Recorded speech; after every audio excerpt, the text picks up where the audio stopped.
Okay, that should be long enough. When last we saw the Onyx Circle, you guys were in a peculiar attack on Letest. You guys were relaxing at the Squawking Box, doing some midday drinking for some of you guys. When a commotion was heard outside. You guys rushed outside and saw that the town was being attacked by very large-sized ants. You guys were informed by Captain Walton that to let the Squawking Box know that the Queen of the Ants was sighted in the mines, and you guys were tasked with picking a place in town and basically helping defend the civilians and the people of Letest against the onslaught of the attacking ants. With some quick debate, you guys realized, and some searching by Corn, you guys saw that there was quite a few holes being dug up from the ground, and the ants were basically attacking throughout the entire city. After a little bit of debate, you guys decided that you guys would go and defend the market area, since you guys saw, or Corn saw the least amount of guards there, and, you know, it being the market, probably houses a lot of people who would probably be eaten pretty quickly.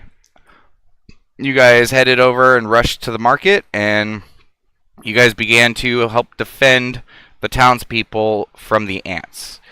It didn't take too much into combat until the ants immediately started to retreat. And the party heard echoes ringing throughout the town that the queen had been dealt with. There were a few civilians that were killed and dragged off in the battle. And in the chaos, there were actually some store owners and some other people who were lost to the ants. Val Tenor from Valmart, one of the dwarf brothers from the blacksmith, and a few other people of note throughout the town.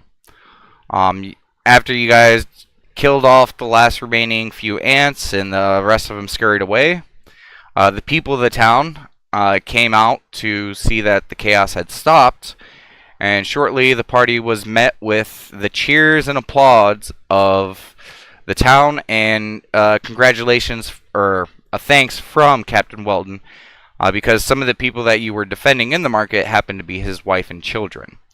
The town cried out your guys' names, and in just a brief moment, you guys instantly became heroes of Letest. From there, you guys basically went back to the Squawking Box to just kind of relax.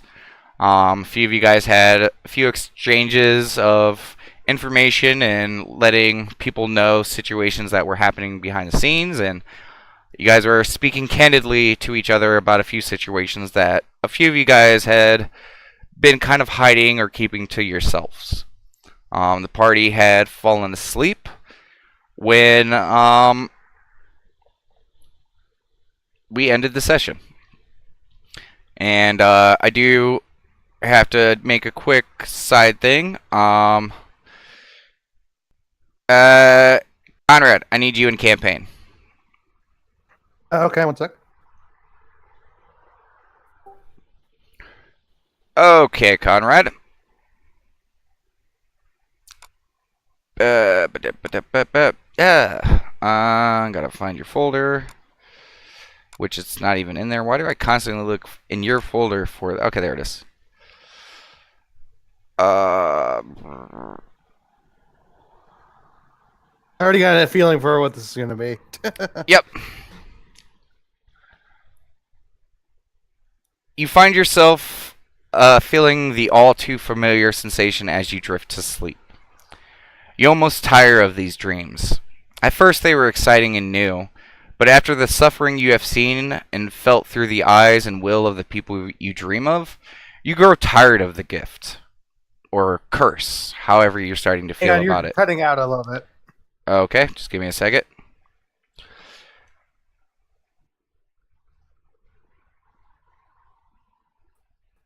Okay, where did you get to?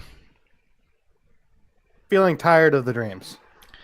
You almost tire of the dreams. At first they were exciting and new, but after the suffering you have seen and felt through the eyes and will of the people you dream of, You grow tired of this gift, or curse, however you really feel about it at the moment.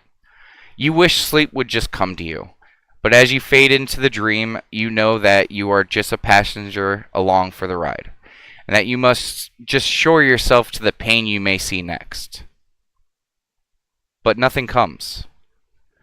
You feel the sensation that you are adrift in the dream like before, but there is no man, nor is there a woman, just you in an empty void. You do not feel yourself, nor can you sense your own body. You just know you exist and that there is nothing else. Then you hear it, a cry, a scream, calling from the deepest recesses of the place you find yourself. It's calling to you in an ancient and dark language. You do not understand the words, but you know they are meant for you. It is a woman's voice. You do not immediately recognize it, but it feels familiar. You try calling back to it, but there is no voice. There is not even air in your lungs, nor the lungs themselves to call out. You feel helpless as this voice calls for you. It feels like the voice is being pulled away, and you desperately try to reach out, find a way to its source. It sounds scared, afraid, and lonely. And it calls out for you, Conrad, as a savior to it. In its last grasp, you hear it say, goodbye. You snap awake from your dream, panting. You reach up to your face, and unlike the last dream where a single tear filled your eyes, your entire face and eyes are just completely filled with tears. As you are drawn towards the east, as the tears fill your eyes, you are drawn towards the east, almost like a phantom pull, like the sense of direction the voice was calling. Sense of direction of the voice was coming from there. And switch back to the other room. Mhm.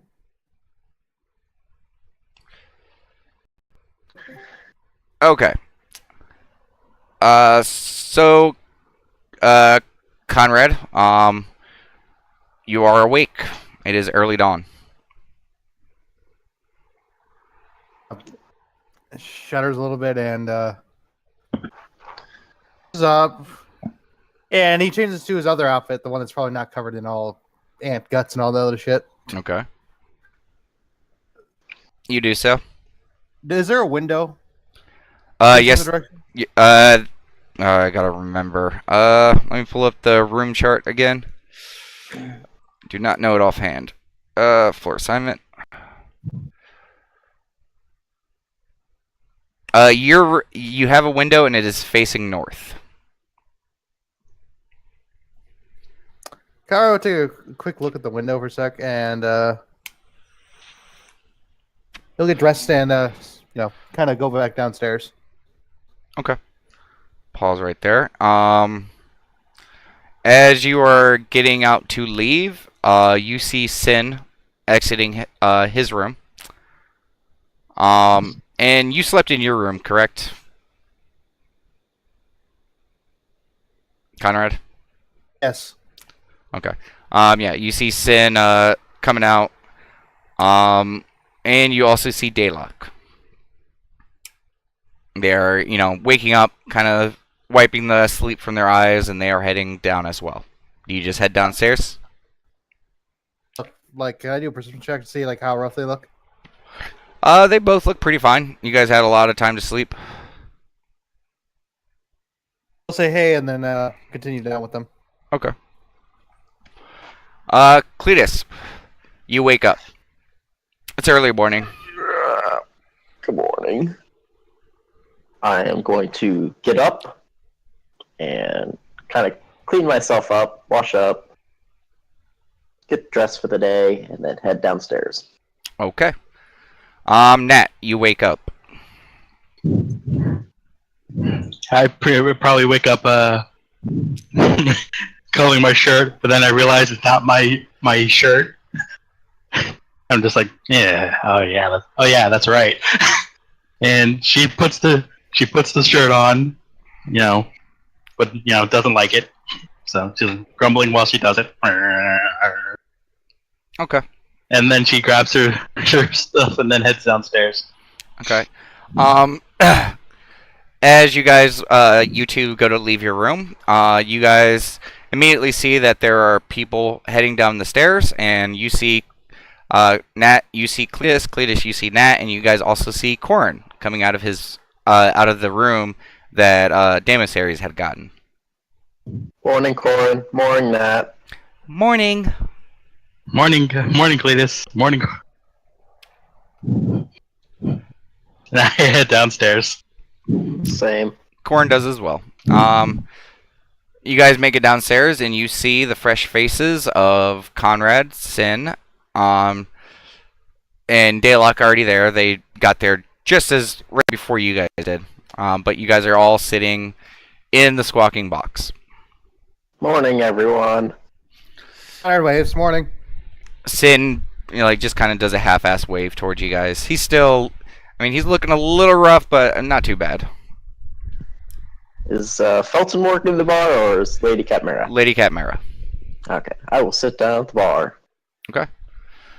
She sees you guys all coming down, and she immediately darts into the back room, and she starts bringing out plates of delicious, delicious Letest breakfast. That's why I didn't even ask. Well, you guys are kind of regulars at this point, so. Yep. I will tip her 3 silver. You tip her 3 silvers?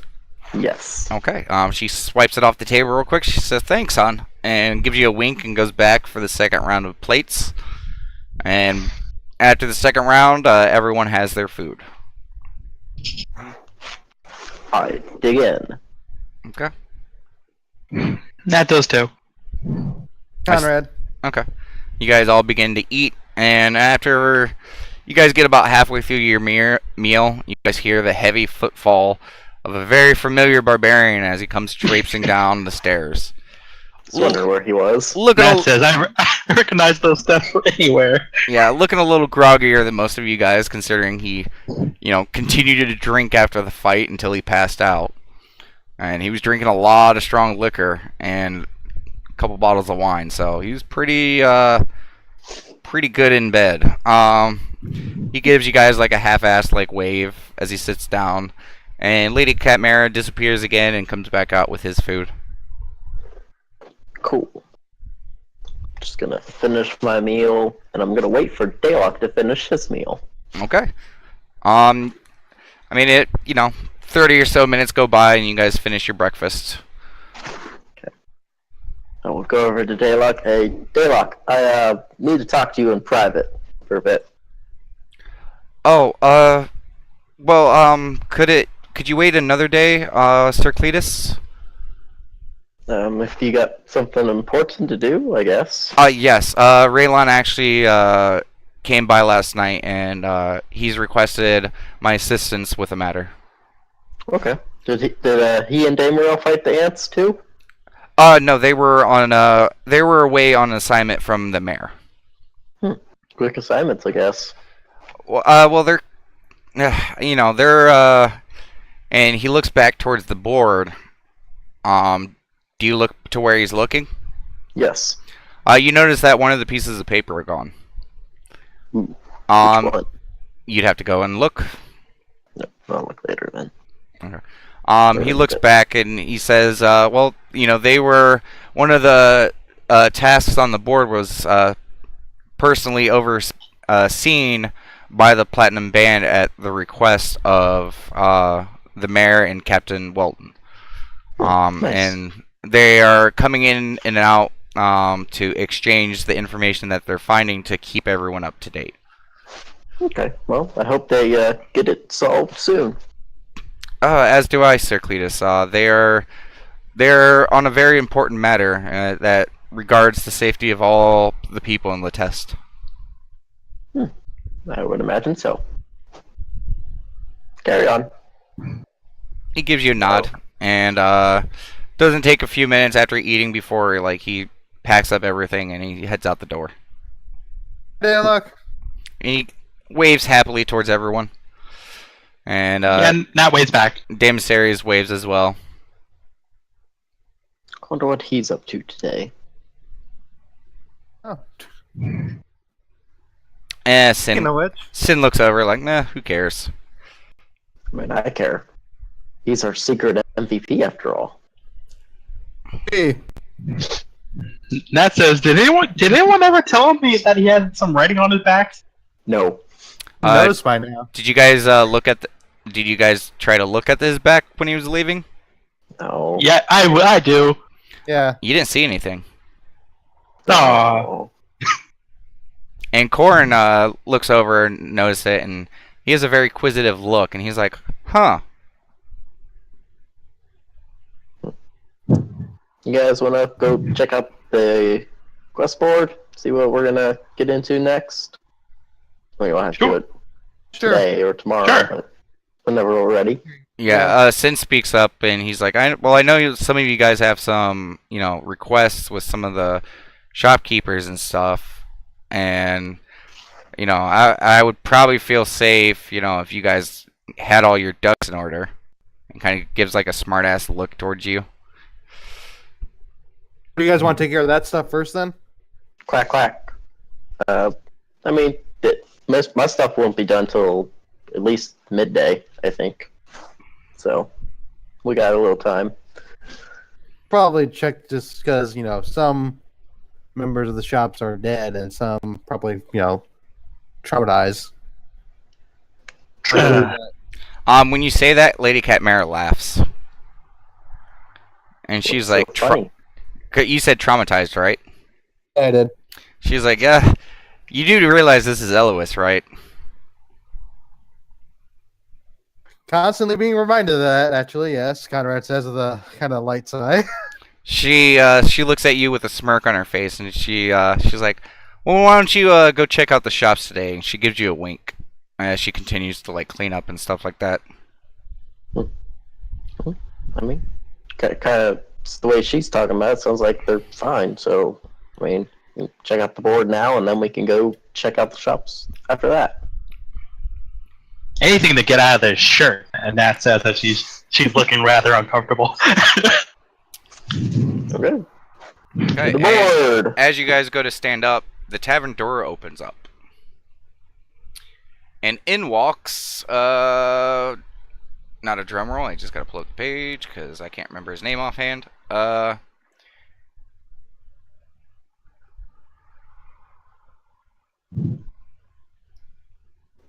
And in walks Melanodius, the satyr from the arcane shop.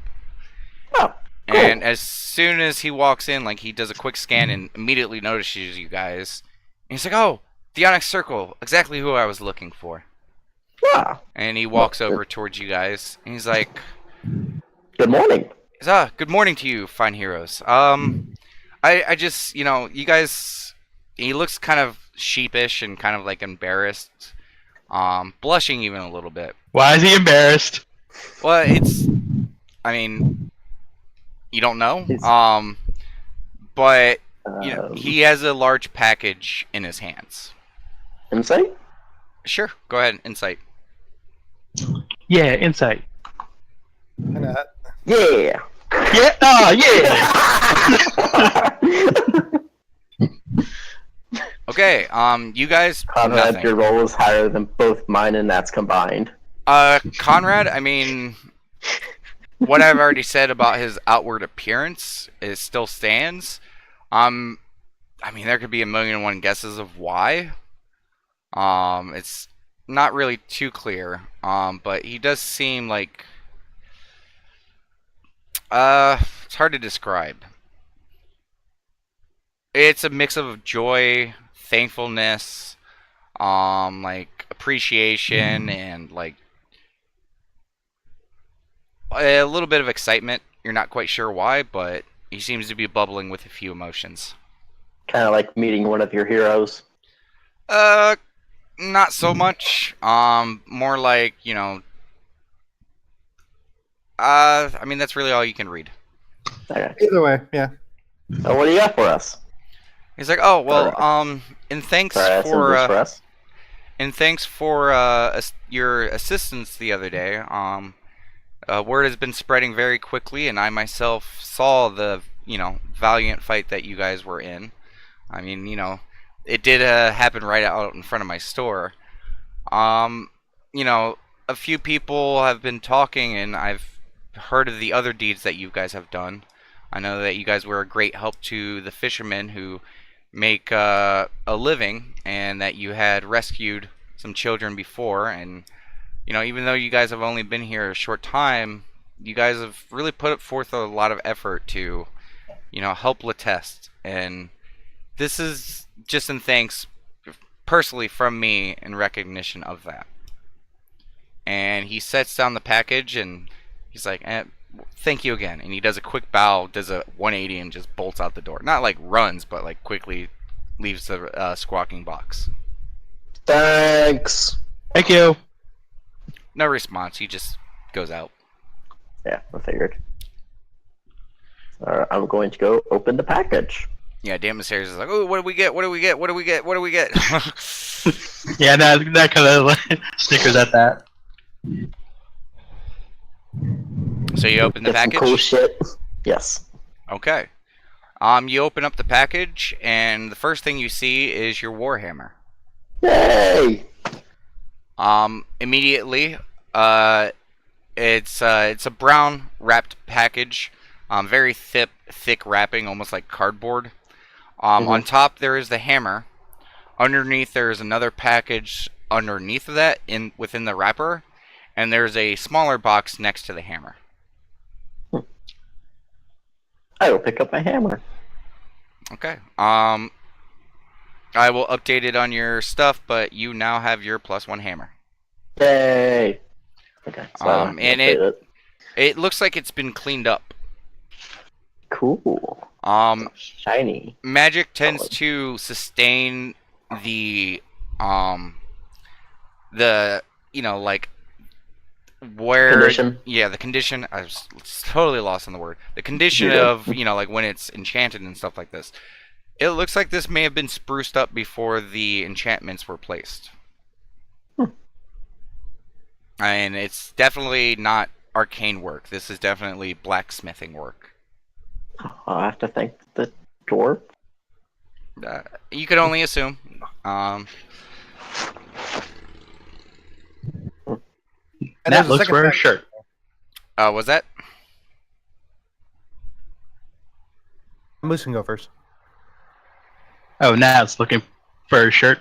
Well, there again in the package. There's another package that was underneath the hammer, and then a smaller package next to the hammer. So right now the hammer's taken out of the package. So there's basically like a bigger package and a smaller package in the wrapping. Okay, I'll check the not the smaller package, but the Big one. yeah. Okay. You take out the smaller package, set it to the side, and you begin to open up the inner one. It is your shirt. That's like yay! Just holds it up like a Lion King style. Savannah. I just want to say that Cletus is watching her unwrap the shirt. Yes. Your shirt is different. All of the patchworks that were on there are all gone. The last time Sin fixed your shirt, he just fixed the holes that were there. All holes have been completely removed. Not only that, the coloration of the shirt has been brightened. It's not glowing, but it's very vibrant in the brightness and stuff like that. And all the seams have been, I wouldn't say re-sewn, but the threading on all the stitch work around, like the shoulders, the arms, that whole section right there, the collar, the bottom part, it's almost like a silvery gold thread was used. And there are now arcane runes, very light, very small, around the collar, around the sleeves, and around the base of your shirt. Ooh. Nice work. Yes, it Yeah, is looks very like they did a pretty. good job with it. And inside the package, there's also a note. Oh, you got a note? It is from Melanodius, and it basically just reads that if the design or the colorization of the shirt is not how you would like, please visit me and I can alter it for free, or alter it on the house.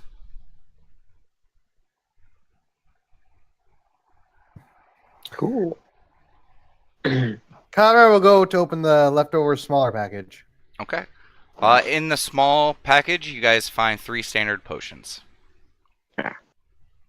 I'm good. Someone else Connor take 'em. says. Yeah, Sin raises his hands, is like, I could actually use one. So Connor will take one. He's gonna give one to Sin. Conrad kind of holds the last one.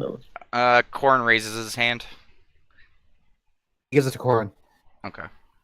Cool. All right. Well, that takes care of my shopping for the day. For the most part.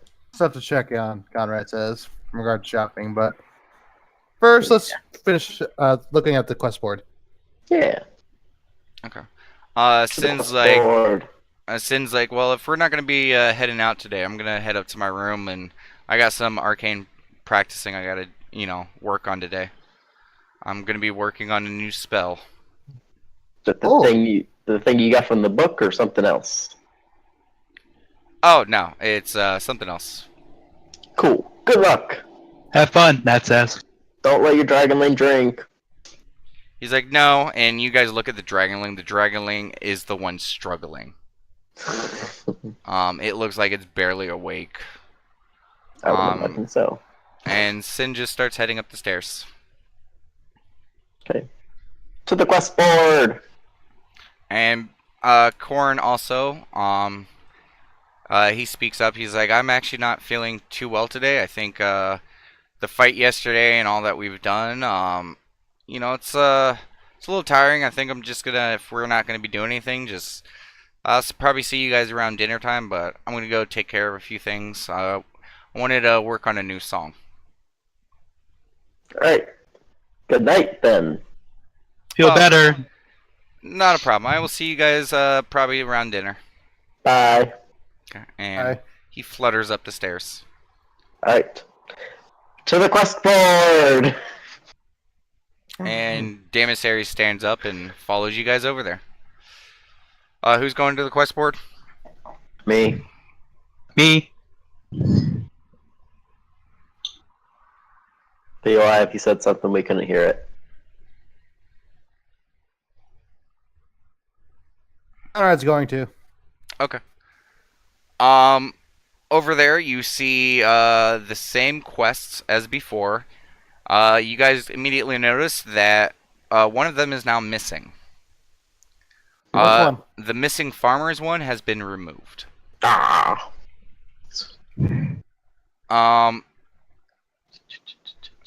The ones that are left are the hunt the beast in the western forest, and there's a note underneath of it. What's that read? That it is now a priority mission, or it's a priority job. Underneath that, there is the investigate the goblin movement. That one also has the note that it is a priority task. The giant activity one is still on there, and locate alchemist Surfront. Wait, which one was the goblins? The goblin quest, and the goblin quest has upped its money. Which direction is the goblin one? The goblins is to the east. The beast Okay. is to the west. I have And the goblin one was basically the wolves. The wolves that were moving into the forest may have been roaming due to expansion in goblin territory. Letest needs a capable group to investigate the whereabouts of their holding and to track their movements and numbers. If their numbers seem single enough, then the Letest approves a quelling of their numbers. Basically, if you guys track them and figure out where they are, you let Letest know, you get paid. If you go Cool. there and it seems like you are capable of, pushing them back, you basically have the go-ahead to do so. There is 500 to track the goblins, but the price to eliminate the hold has been bumped up to 2,000. Oh. It was And 1,000. this is a priority message. Yes, both the beast and the goblin one. For Daemosaries, well, he will read out loud the fact that those two quests and emphasize a priority note. Was this the one that was originally Quell the Wolfpack in the East Yes. Forest? Okay. So it's wolves and goblins. No, it's okay. The wolves that were moving into the forest, they were basically what it says. I'm paraphrasing now because I don't want to read it again. The wolves, the reason why they were expanding was because the goblins were moving in. So at first they were just having an issue with the wolves, but the wolves have basically been pushed out so far or killed off, and now the goblins are taking over. Got it. Okay, cool. Did you hear what I said earlier, Damon? That you read it to Daemosaries? Yep. Okay, yes, we heard that. Yeah, Daemosaries kind of ponders it, and you can tell the wheels are slowly turning in his head. And he's like, you know, I mean, with how things are going lately, I mean, the goblin one sounds like it's interesting for me. What do you guys think? I was gonna say either the goblin one or the hunting creatures to the east. Or is it the west? Whichever. It's the west. The west. On the side of the goblin one, if it sounds like a well, for one, it's priority message. Beast one, but with the goblin one, that seems like it's potentially could have numbers as well behind it, and that's something I feel like the city should know about. True. Okay, yeah. Goblins sound good then. What do you think, Nat? Goblin sounds fine to me. Okay. I mean, I'm sure the rest of the group will be fine with the Goblin's quest. And as you guys are finishing discussing this, you guys hear the tavern door open again. I will look to see who it is. It is Hello, Daylock. Conrad. Ah, he's back. Hey, Daylock. He's like, oh, hi. Sorry, I just needed to come and grab something. Figured out what they needed me for. Okay.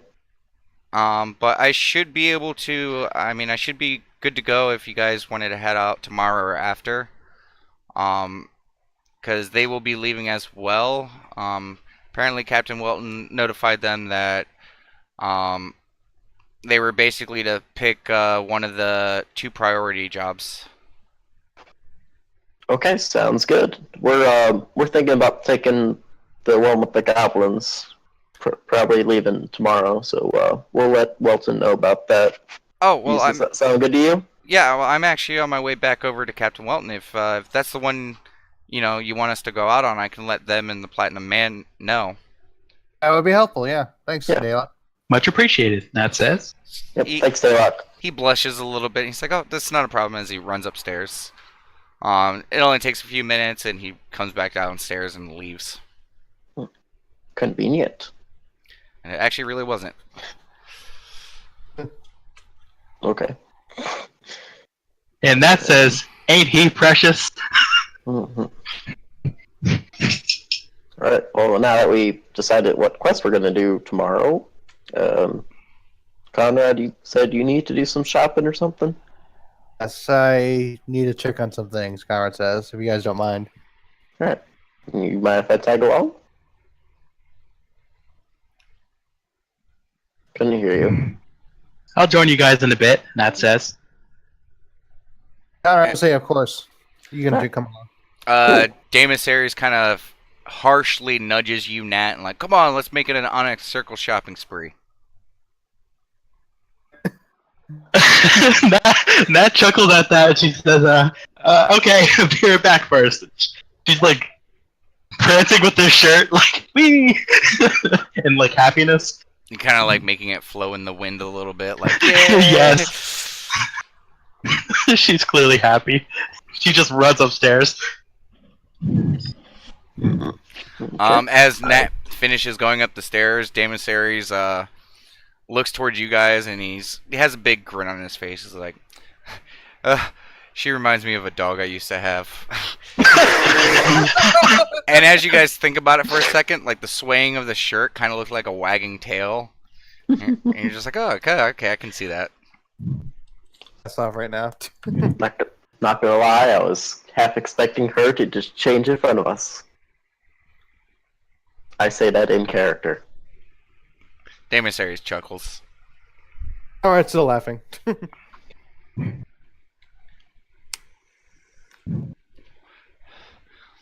damn it, Series, do you remember what we were talking about last night? He's like, yeah, sure. Scratches the back of his head. Okay. He's like, you told him, right? Yeah. Then that's all I needed to hear. Cool. And, You can tell Daylock still, but I'll tell him later, because he's busy right now. yep, must be hard to be a part of two different groups. Yep. Alright. I'm just gonna wait for Nat to come back down. Mm-hmm. Are you just going to change real quick? Yeah, and do some cuddling with their shirt to make up for some lost time. Oddly enough, the smell is exactly the same. Every time, I love it. What you She think takes the smell of that. you think with how much the shirt has changed, like, you know, it would get rid of that? No, it's still the same exact smell. Arcane people just know how to get it done. I was just about ready to say, I'm like, fucking magic. Yeah, she does like a little bit of a cuddle session, make up for some lost time, and then she puts the other shirt back in her bag, and then she heads back downstairs. Okay. After a few moments, probably like a good 7-8 minutes, Nat comes back Yeah. down. All right, Probably let's still get going, prancing. Condor says. Yeah. Let's get a move on. Okay. You guys head out of the squawking box. Where will you guys be heading? Go ahead. So, I'm gonna go to the blacksmith first. Okay. You guys all follow? Yes. Yep. Okay. You guys make your way to the familiar blacksmith. How's this town looking like in general? Like, is there like For the ant most part, carcasses? yeah. For the most part, there are. You guys can tell on the way over there. The couple holes that you guys had seen have now been filled up. Like there's over by the mining section. There's still like one hill that, or a hole that they're currently filling in. They basically have like carts with like heavy stones and stuff like that, and they're just kind of filling it in. And the holes that you guys have seen that are filled, you assume the process was probably the same. They're basically fill up the holes with stone and then pack dirt on top of it. Makes So, sense. mostly the holes are non-existent besides looking at fresh dirt. There wasn't a whole bunch of damage to like the houses and stuff like that during the ant attack. But most of the carcasses and stuff like that have been cleaned up. You guys do notice there's still a couple splotches of blood here and there. On a building here, on a wall there, a little bit on the ground. You guys do see little splotches of the ichor that was coming out of the, the fluid of the ants that were coming out every time you guys attacked them. There's a few spots here and there, but mostly it's pretty much cleaned up. It's almost hard to tell that anything happened. You guys also notice that the hustle and bustle of the city doesn't seem to have changed. It's the early morning, so a lot of the town stuff is still setting up, but it's not what you would expect. Some of you guys in, your past lives may have dealt with, hostilities in your town and stuff like that, and anytime something happened, like, through loss, damages, and stuff like that, like, it took time to recover. This was overnight, and it's like nothing ever happened. Letest is pretty metal. Was that? I said Letest is pretty metal. It kind of has to be. But you guys make your way over to the Double Hammer, and you don't see anyone currently outside. but you do see the smokestacks rising from the smith, and you guys do hear noise coming from inside. Head inside. Yeah, and inside. Okay, as you guys approach the door, you hear a familiar sound. You hear Bilmar arguing. You guys, anytime those who have seen Bilmar and Bomar at least a few times know that they tend to argue a lot and do a lot of debating, and just approaching the door, you hear it immediately. As you guys open up the door and you guys look inside, a different sight is to be seen though. Bilmar is still there, and standing a couple feet from him, working on something. You see a small dwarven size. Now since you guys are familiar with what they are, you see a dwarven size construct, and Bilmar is currently arguing with it like he would his brother. Looking at this construct, it looks like it has long hair and no beard. It looks like Bomar. So what would it be for Conrad to? Oh yeah, he spotted the construct before. Never mind. Yeah, you guys are familiar with Warforged and constructs. Rest in peace. And after you guys step inside, Bilmar looks over, sees you guys. He gives you guys a quick wave and looks back, and he's like, "I'll deal with you later." And he turns around. He's like, "How can I help you guys?" Good morning. Morning. Morning to you. Hi. Aye. Wanted to check on the status of my armor. Oh, Bomar 2.0 over there. 2.0 over there is he's working on it. Okay. 2.0, Conrad's just like. Our grandfather, he's a crafty man, and he married a gnome who was a very very well-known tinkerer in our lands that we come from, and he his cheerfulness immediately saddens, and he kind of wipes his face. He turns away and kind of wipes his face. You could probably only assume it's probably a tear. He's like, and kind of sits down. He's like, I do have Bomar's funeral coming up, and it's tough. He's been my brother my whole life. As he gives a slight smile, he said, but I mean, dwarves are pretty straightforward and simple people. And he kind of looks at Nat, real quick. Yeah, as compared to some races. As he stares at Nat. What? What? That is what? And he's like, we've talked about it many times that if one of us were to go, we didn't want to have to close up shop. So speaking with our family, we were able to get the necessary components to forge two constructs in case that any of us fell. And so, and he says, and he stomps on the floor real quick. He's like, in our basement, down there's also a Bilmar 2.0. And he stares over at the construct just blankly, just hammering away at what it was doing. He said, not as much of a conversationalist, but it helps ease the suffering a little bit to just continue with my work, and it's nice to have someone here, and it's preloaded with all of our knowledge and our abilities, so it's not going to slow us down anymore, but it would be nice to be able to talk to him a little bit. And he goes somber again. He turns away again, wipes his face, and he stands up. He's like, but that's the past. So how can I help you today? He's like, I already asked that. Sorry. You guys can tell he's a dwarf, and any of you who have dealt with dwarves, they're very stout, sturdy people, and they don't really deal with emotions as well as some people can. But you can tell that he's probably hurting, but he's trying to move forward. It's pretty obvious. Well, I just want to say that I am sorry for your loss. We happen to be in town when the funerals goes on. We'd love to attend. Don't worry about it. It's just gonna be a small little ceremony tomorrow. It's not really even a ceremony. It's just I'm gonna be scattering his ashes where he wanted them to be scattered.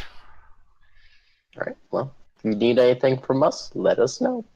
He's like, thank you, big man. And he slaps you, kind of like on your side a little bit, because he's a dwarf, so he can't like really reach up to your shoulder. Mm-hmm. That's still pouting a bit about his remark. And Connor will say is because he senses like just that he wants to take away from the thing, right? Connor will just say that my armor will be ready in a couple days' time. Alright, it actually might get done quicker. Like how quicker? I'm not sure. I really haven't, we've never really tested the capabilities of our 2.0s, but, they don't sleep, so, definitely will get done quicker than what Bomar could have done.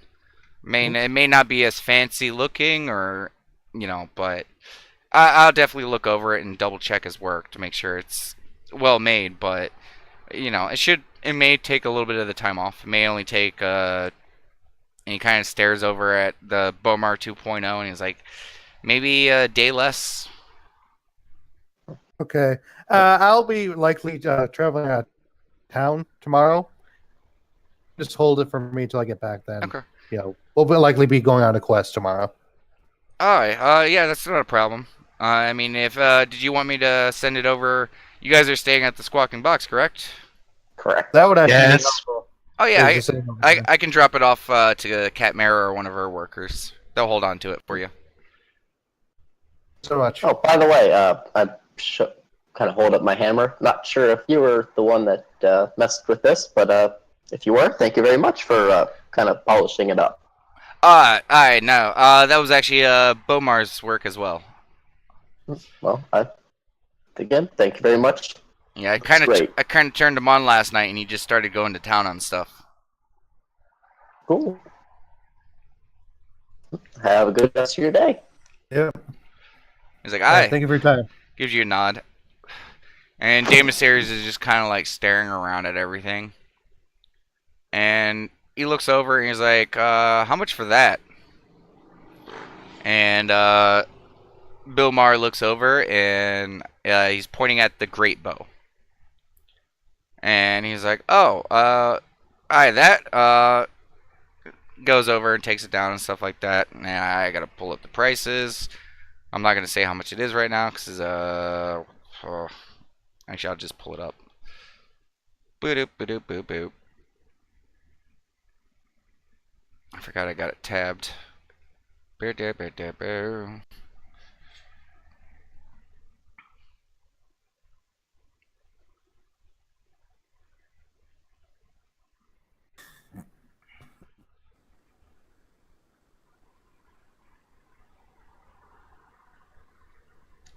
Alright, that's gonna be 50 gold. And Damon Series is like, I'll take it. And he's like, aye. And Damon Series gives him the gold, and he gives him the great bow. What'd you get a Use the bow bow, for? Yeah, he used the bow, Damon series, Conrad says. Oh, no, I don't. And he just shoves it in your chest, Conrad, and starts walking out the door. That's like gasping at that. And he kind of walks up and like emissaries, like as they're, I assume they are leaving like now, right? Yeah, he literally, like, as he turned towards the door, he, like, shoves it into your chest and just continues walking. Like kind of follows them out. Thank you, by the way. He says out to the blacksmith. And he waves it at you guys as you guys leave. He's like, "This is for me," Conrad says, like to Damasaris. He's like, aye. Thank you. I'm not trained in this, but I definitely will learn. But thank you so much. Wow. He's like, it's not a problem. I was giving it some thought the other day, and, just given how scary Letest is, and just thinking of what we're going to be facing in Elois, like, and he kind of looks at your bow and he's like, we might need something a little bigger. I'm starting to get that feeling too. Yes, and Conrad puts it in his bag of holding. I will be right back. It's about to storm here, and I left the llama out. Okay, not a problem. Where did you guys want to head next? Natalie turns to them and says, "I could be pretty straightforward." Like, got the hands on the sides. And Damon Sayers turns and at you. He's like, "Well, I mean, not to offend, but there was another temple that close to where my temple on the mountain was, and they were at the base, and they were worshippers of Corellia, and that temple was mostly elves, and I can kind of relate with what the dwarf was saying." Mm-hmm. She grunts at that. But they'll be heading to the Fletcher next. Okay. You guys head over there, and it's pretty quiet for obvious reasons. Yeah. Immediately, you guys see Captain Welton and a few guards moving stuff. Conrad will go up to Captain Wilton. Hello, sir. Sorry about that. He's like, "Oh, hey, how are you guys doing today?" Right. What are you guys doing here? He's like looking at the moving boxes, I guess. Oh, well, I was just letting my troops know real quick. The family and the people who were assigned to take over property and stuff of the Fletchers here. We're just getting stuff moved out so all this stuff can be taken care of. And then Conrad just kind of comes closer to Welton. He says, "So what's going to happen to the Fletcher's inventory exactly?" Oh, well, I mean, by tomorrow, it should be. I mean, kind of looks around. He's like, "I really, shouldn't be telling you guys this, but from what you guys have done, since the Val family has been close to the family of Fletchers and some of the business owners, some of it will be moved over to Valmart, and the rest of it will be sold off, and there are a few items that will be sent to the family." Okay, and then Conrad just says, after that last battle, with the Fletcher dead, I wanted to see if I can get some. Oh, well, I mean, that shouldn't be a problem. Just check by Valmart tomorrow. So much, Captain Welton. He's like, "Not a problem. I gotta be going. The Platinum Band is waiting for me." Real fast. So no one's in Valmart today. You guys are at the. Are you asking Captain Welton? Yeah, I'm asking Wilton. Well, I know they're closed today. But there is one of the family members over there, Okay, cool. and he gives you a nod and starts walking towards the west side of Letest, assumedly back towards the guards' hold. Okay. All right, Conrad will kind of look to the group like, okay, that's all the things I needed done. Sounds good. Box? I got something to do, but you guys go ahead.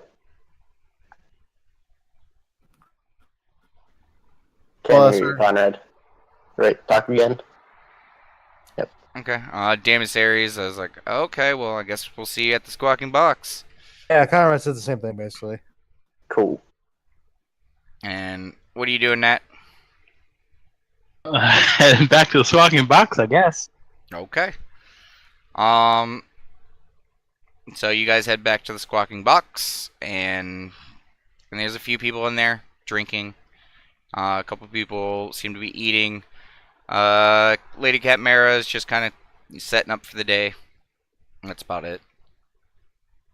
Cletus, what are you up to? I'm gonna go by Valmart. Okay, you head over towards Valmart in the market area. Just gonna kind of knock on the door or see if there's anyone around. Okay, no response.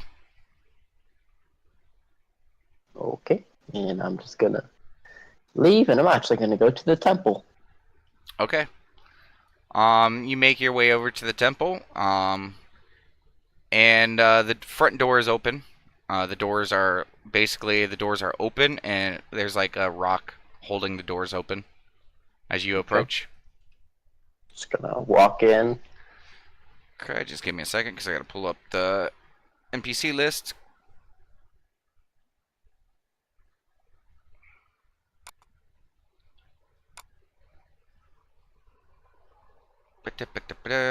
Okay.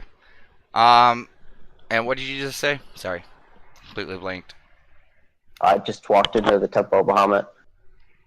Okay. As you walk inside, you do see a few people in like a couple different groups. Right by the front on the right, as soon as you enter, it looks like a small family. They're kind of kneeling, praying, very tearful, very mournful. There you look to the left, and there's a couple guards kneeling and praying.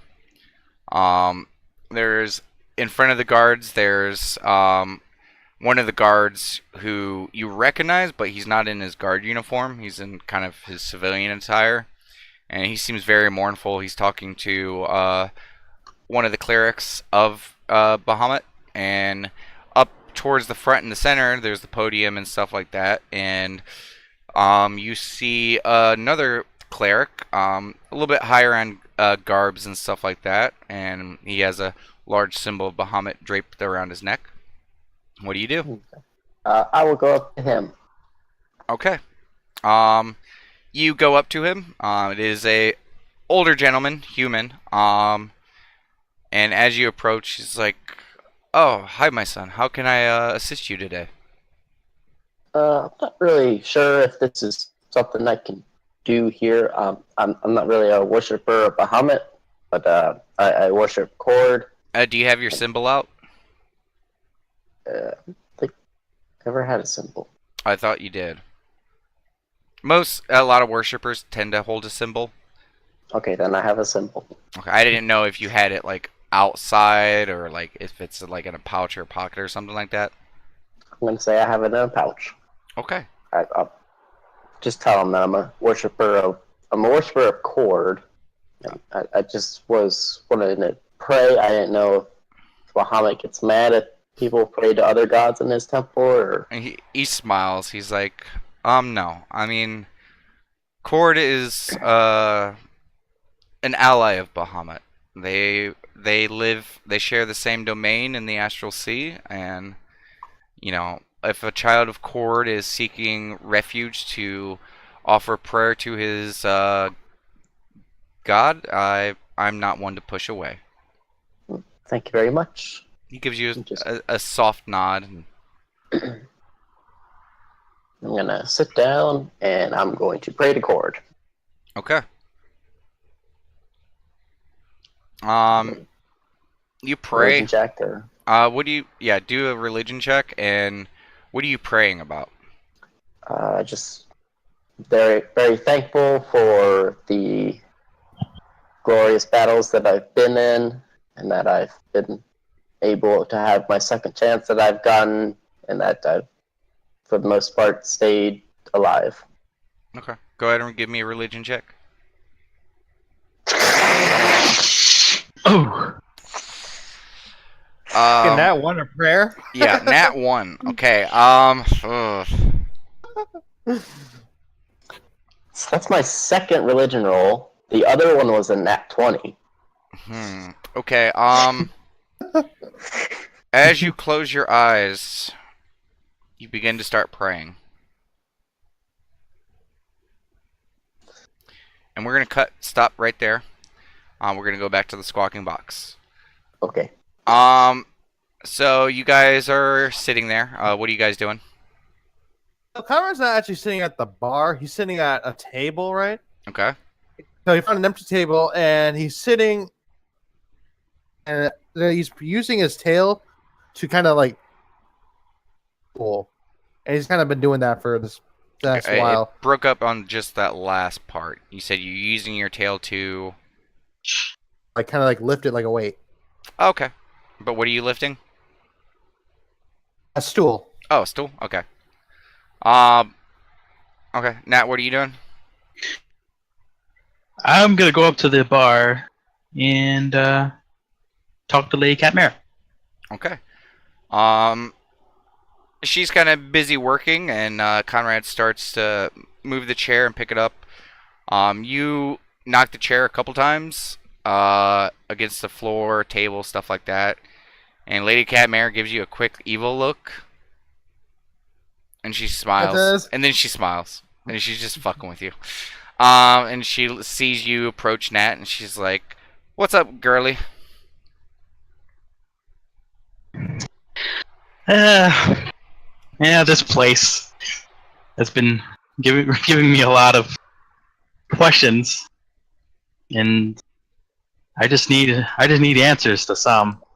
Okay, give me a second. And yeah, Ooh, natural 20. on a okay, go on. Lady Catmara slides over a glass and starts pouring you a little bit of wine. She's like, Oh. what do you need? Before the festival, I actually saw someone going through a portal. Aye. Did you happen to see any? Did you happen to see any tiefling with that has a shade of blue? Blue Maybe- tiefling. Yeah, I would say it was about maybe a week or two before you arrived. There was a young lad who came through here. Did he mention anything at all? I mean, he kind of kept to himself. He was in here with a group of other people. There was a gruff-looking man with him, kind of roguish type. There was a larger human male with him. There was an older gentleman with robes, and there was another female. She's rather surprised at that comment, but I mean, when you saw him go through the portal, these are the exact people that you saw with him. okay. So there was a rogue, a gruff man. So he basically has a party. Kind of what you're assuming is yes. Yeah, I heard from and what's the name of the satyr guy? Oh, the satyr? Yeah, satyr. Yes. Melanodius. Melanodius, or is it close? Melanodius. Melanodius. There you go. Melanodius said that portals rarely work around here, but there are exceptions. I'm not so much of an arcane practitioner, but I've lived here, and she like rolls her eyes like long enough, like She understands because she remembers that talk. but she says basically how it works is magic that deals with transportation of people or things like that. Because it's Elois has always had a history of just insanity. It tends to hinder that type of magic, especially since Letest is or Elois is technically a demi-plane. It kind of has its own types of rules when it comes to stuff like that, and like if you have a destination, it works just the same. But if you do not have a direct destination of something in Elois, then you could end up anywhere. But if you saw them just use just a normal gate spell or something like that, then they're probably still on Elois. And how do you get into Celestia? How so? What do you mean? Like permanent access? Perhaps? Well, I mean, it's usually good or services. Some people come here as traders or wanting to set up businesses or investments, things like that. That's how I got here. And those people tend to get it a little bit easier because they have the coin to do so. But I mean, for someone like you, just keep doing what you're doing. Nat smiles at that. And she says, "Thank you." This is the guy, and she takes a huge swig out of the bottle that she poured your glass out of. Have you been drinking it while you were talking? No, I haven't got a chance to yet, but Okay. she doesn't mind at all. Well, she poured you a separate glass. That's okay. Yeah, she's been drinking out of the bottle. She was just gonna check to see if you drank any wine, because she was just gonna fill it back up. I'll start drinking some. Okay. And then I do have one more question though. That's So what she asked her. as she starts wiping stuff down. Do you have any idea what the Shire is? Shire. I mean, I know what the word Shire means. Well, what was the out of character? What was the name of the guy that also runs the bar? Is it Felden? Felden. Yeah. Felden will kind of understand what I mean. He kind of saw what happened when the Shire, some voices kept telling me about going to the Shire, but I do not understand them. Well, I do not understand. I heard about that, and I mean, it's kind of vague because, I mean, Letest could be considered a Shire. The Shire is just kind of like a land. I mean, I've traveled all over, and I mean, from where I've been, I've never heard of a place specifically called the Shire, but I mean, it's a big world out there. It could exist somewhere.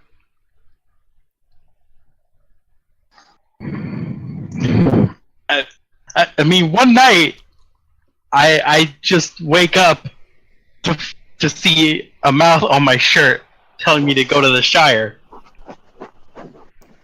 and nobody has any idea what the Shire is exactly. So Then maybe it's nothing, or maybe it's everything. The world's a crazy place. you know what? You're right. And then that takes a big swig of her wine. Okay, she tops off your glass and goes back to wiping stuff down. So she By the just way- takes her time to ponder and drink her wine. Okay. He was just gonna say something? I was gonna ask, do I have to roll anything for lifting the stool with my tail? Oh, did you? I told you like the other time, like you're good with your tail. Yeah, I wasn't last time. No, remember you spent time working on it that one day? Okay, yeah, never mind. I won't do that anymore then. Okay. Playing with that, he's like, okay, Yeah, your tail's feeling good. You've spent a few days. I mean, it's been like what? 1, 2, Yeah. 3, like 3 or 4 days now. So, yeah, it's not as tip top as you think it will go, but like it's not as weak and useless as it was feeling. Conrad will go up to Nat and kind of tiptoe to like tap her on the shoulder with his tail, like on the other side. You do so. Like- I'll give and, me a like, stealth what you- check. Gonna announce himself anyway, but Oh, I thought you were trying to poke her other shoulder with your tail to like make her look the other way, and Yeah. you weren't there.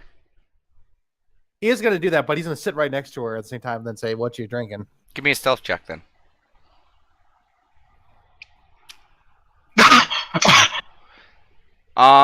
Nat, you feel do you sit on her right side? Yeah, I sit on the opposite side. I'm doing the tail thing. I get that, but are you sitting on her right side?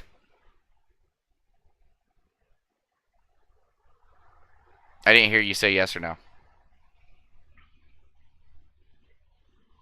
Yeah. Okay. Nat, you hear someone, or you feel someone tapping on your left shoulder. She looks left. Nothing there. Connor says from the right.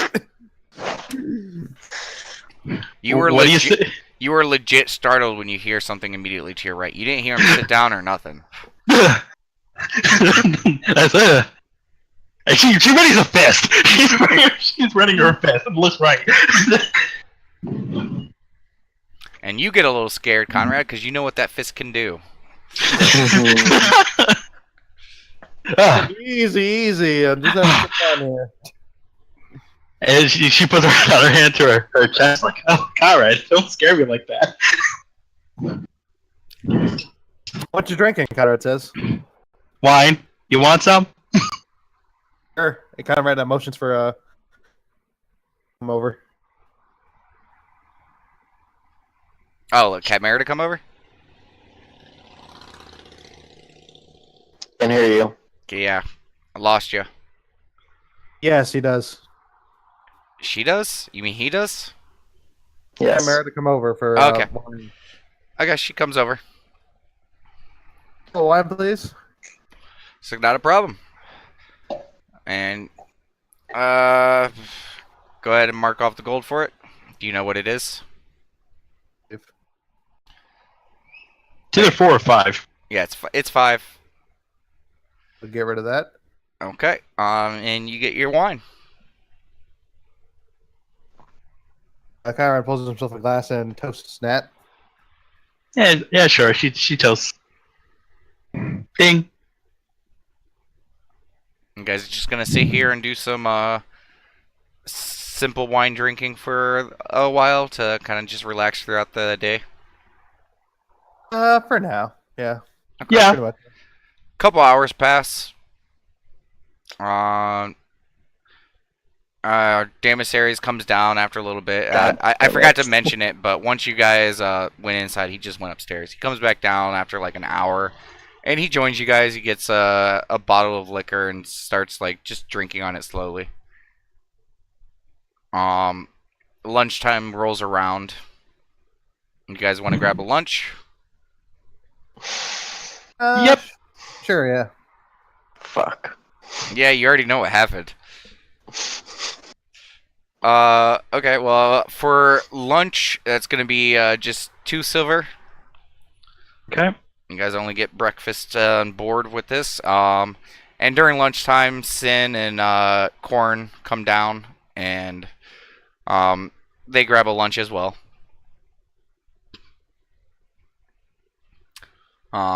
Once Sin and Corn finish eating, they wave goodbye to you guys and head back upstairs. Damasaries just continues to drink, and 1 o'clock passes, 2 o'clock, and we're gonna pause right there. Cletus, you feel a tap on your shoulder as you snap to, What? What's going on? and you see the head cleric that you saw there, and he's like, looks like you had some deep prayer for your god today. As he has just a really, really funny grin. He was like, "Yes, you were snoring." I'm a bad worshiper. He's like, "No." He's like, I heard of your deeds the other day, and it's perfectly all right to be tired after warfare. I may be a follower of Bahamut, but I do know of the Lord Cord, and battle is only one side of the coin. Cord is another god of life. And though his, purview is battle and war, as a follower of Cord, you need to allow yourself to, delve into the other side of that coin. And that is just enjoying life and, experiencing life outside of battle. Because every time you face a battle, you have to, you have your life in between those battles. And rest is definitely on that list as far as any other merriments or any other things that, help you enjoy or, keep holding on in between those fights. Thank you. He gives you a nod and he goes back up to his pew. Who's still in the temple at this point? It's just you and like these two older women. That's it. Alright. Cletus is gonna get up and leave then. Okay. Where do you head? I'm going to go to the guard station, the guard's hold. Okay. You make your way over there, and the front door is closed. Are there any guards around? Yes. There is 2 guards stationed right outside. Okay. Just go up to one of them and be like, "Hey, during all the confusion yesterday with the ants, I found this next to one of your fallen comrades. Just wanted to give it back. I gave them back the hammer I was using yesterday." Oh, thank you. And the guard looks at you, like kind of like extra looks at you. And he's like,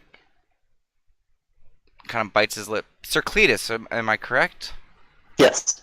Ah, good. Yeah. Sure. I think I know who this belongs to, and I'm sure his family would appreciate this. Thank you.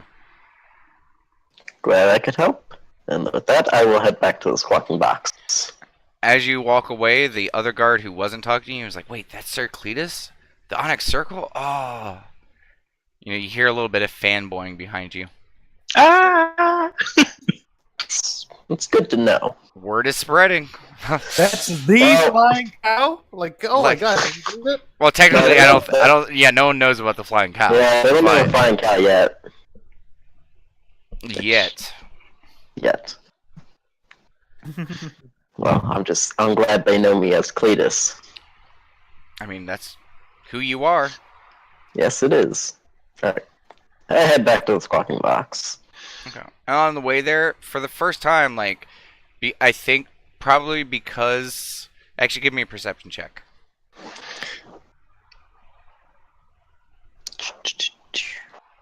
Yeah, there we go. Good roll. I think I it's know. just because you were worried about the letter and the consequences, and you probably feel a little antsy anytime you get close to the guard station. Mhm. But because you were probably thinking about it just recently, as you're going past the apartments and past the edge of the market area towards the squawking box, for the first time you realize that you see a couple other minotaurs. Oh. And you kind of think back a little bit, and you're like, you know what? Now that I'm thinking about it, I have seen other minotaurs, so maybe they can't stop and question all of us. So you get the general sense that maybe not. That they know you're Sir Cletus. You're Sir Cletus of the Onyx Circle. Sweet. And you make your way to the squawking box, and as you enter in, everyone else, you see Cletus enter the squawking box. I might as well say, Cletus, where the hell have you been? Short story, but basically I'm a bad worshiper. Damon Sayers gives you a really weird look. It's like, how? Huh? It's like, what do you mean? What? I went to go pray to Cord, and I fell asleep. Damon Sayers just lets out a deep laugh. Lady Catmara even starts giggling. And Damon Sayers is like, Snickers. why don't you come over here and I'll show you how you can never fail to worship Cord.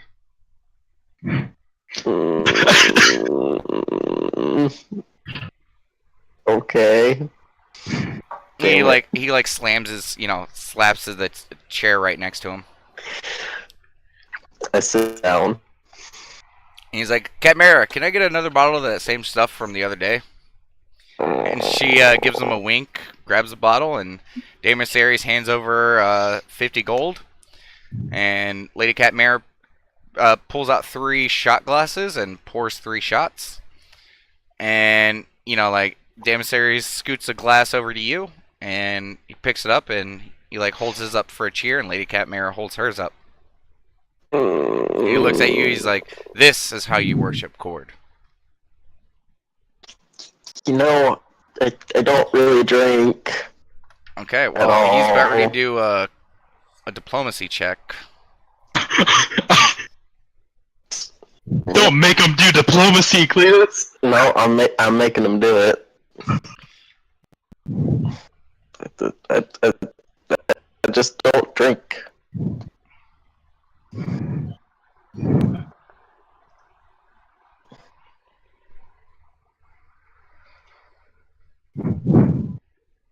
And for this diplomacy, you say you don't really drink. He's like, well, you since I've known you, Cletus, like you seem to be a little wound up a little too much, and you're worried too much about things that you probably shouldn't.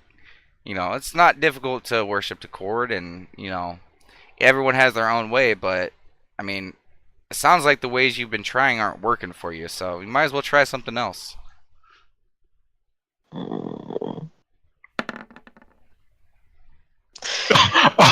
It's up to you. And Conrad like go up there and kind of like help him out. Help who out? Demisarius. He wants to help Demisarius convince him to drink. If you want to.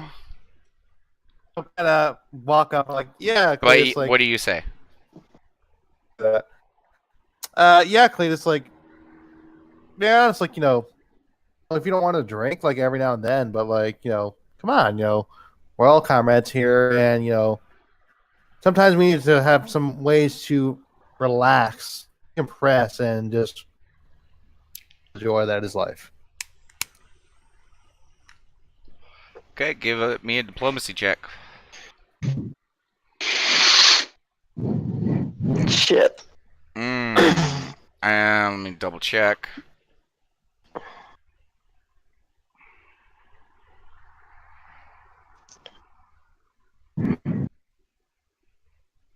That beats your will.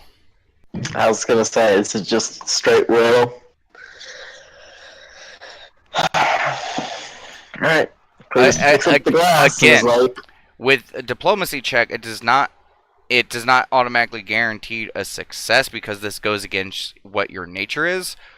But for one of the first times, you feel almost inclined to do so. It is still your choice because it's a diplomacy roll, but you see kind of where they're coming from. You can't deny the logic, and with what you do know of Cord and stuff like that, and the situation you're in, like, it does make a lot of sense. And it's like you're staring at this shot, and you're like, well, what's one drink? What's this one time? Yep, and that's what I'm like, pick up a shot glass, I guess. And Demisarius is like, yeah, and you guys clink your glasses, and you take it back. I need a direct endurance check though, because you are not a drinker in this strong liquor. I know. I got good endurance. Yeah. I mean, you take it like a champ. It burns just a little bit. It's pretty smooth though. Like there's that warmth to it, but it's not like bad. And like it's just that warm feeling down to your belly, and you're not buzzed, but just after a few moments you're feeling just a little bit loose. And he's like, and Demisarius looks over towards Cat Mary. He's like, so how about this? Onyx Circle, we drink tonight, have a little bit of a tussle tonight, and we'll head off tomorrow. That's good to me, Conrad says. That's all? He's like, oh yeah, well you were gone. Lady Cat Mara said that the pit would probably be open tonight. All right, I can. As 3 more shots are poured, and Demisarius is gonna have to roll for this one. Yep, I will. I'll take the shot again.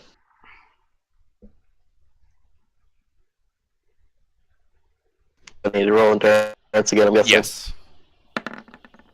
Ooh. Demisarius is definitely starting to feel it. Nat and Conrad, are you guys doing anything specific, or are you just gonna be continuing to drink your wine and just enjoy your day? Nat is proud of Cletus. Oh, are you gonna pick up your pace of drinking? Yeah. Okay.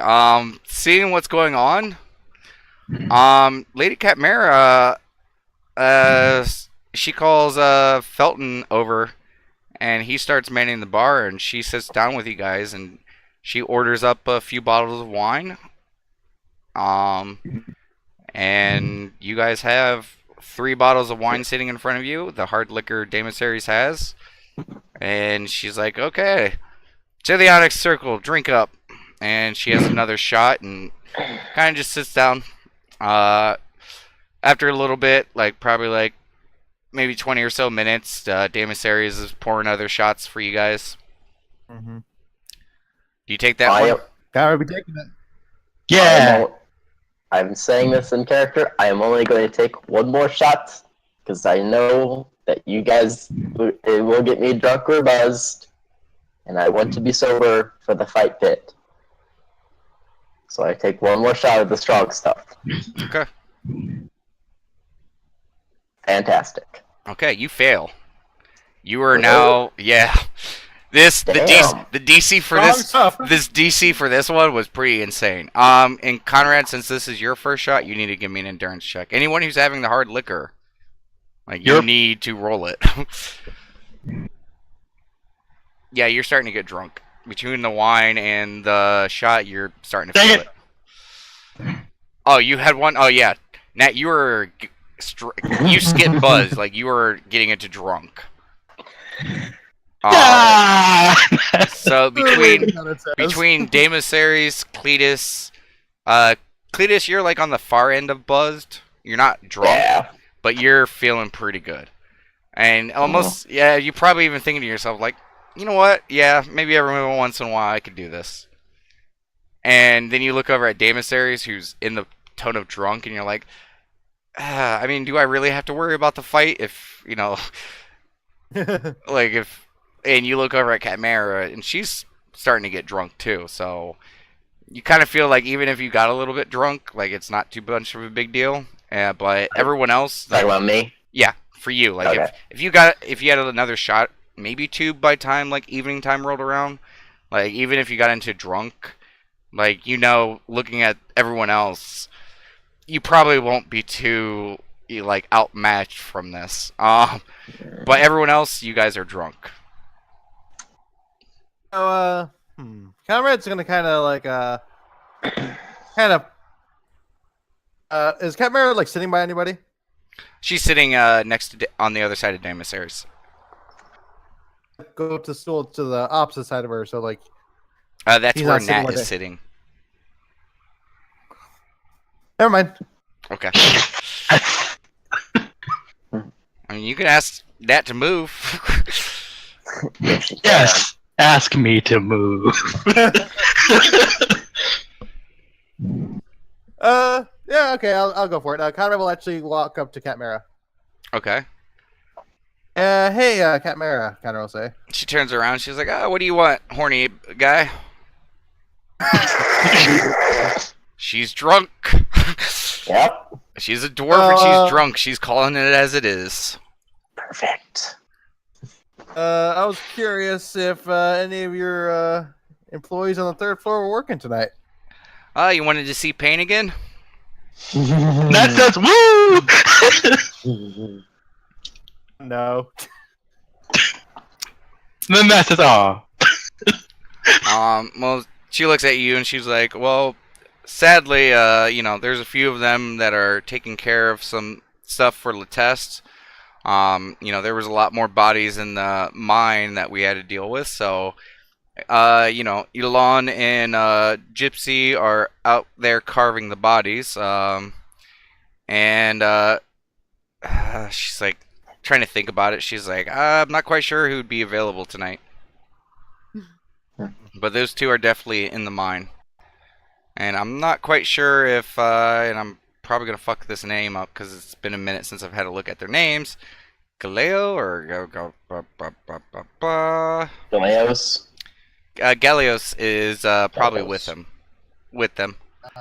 Or he headed to Celestia.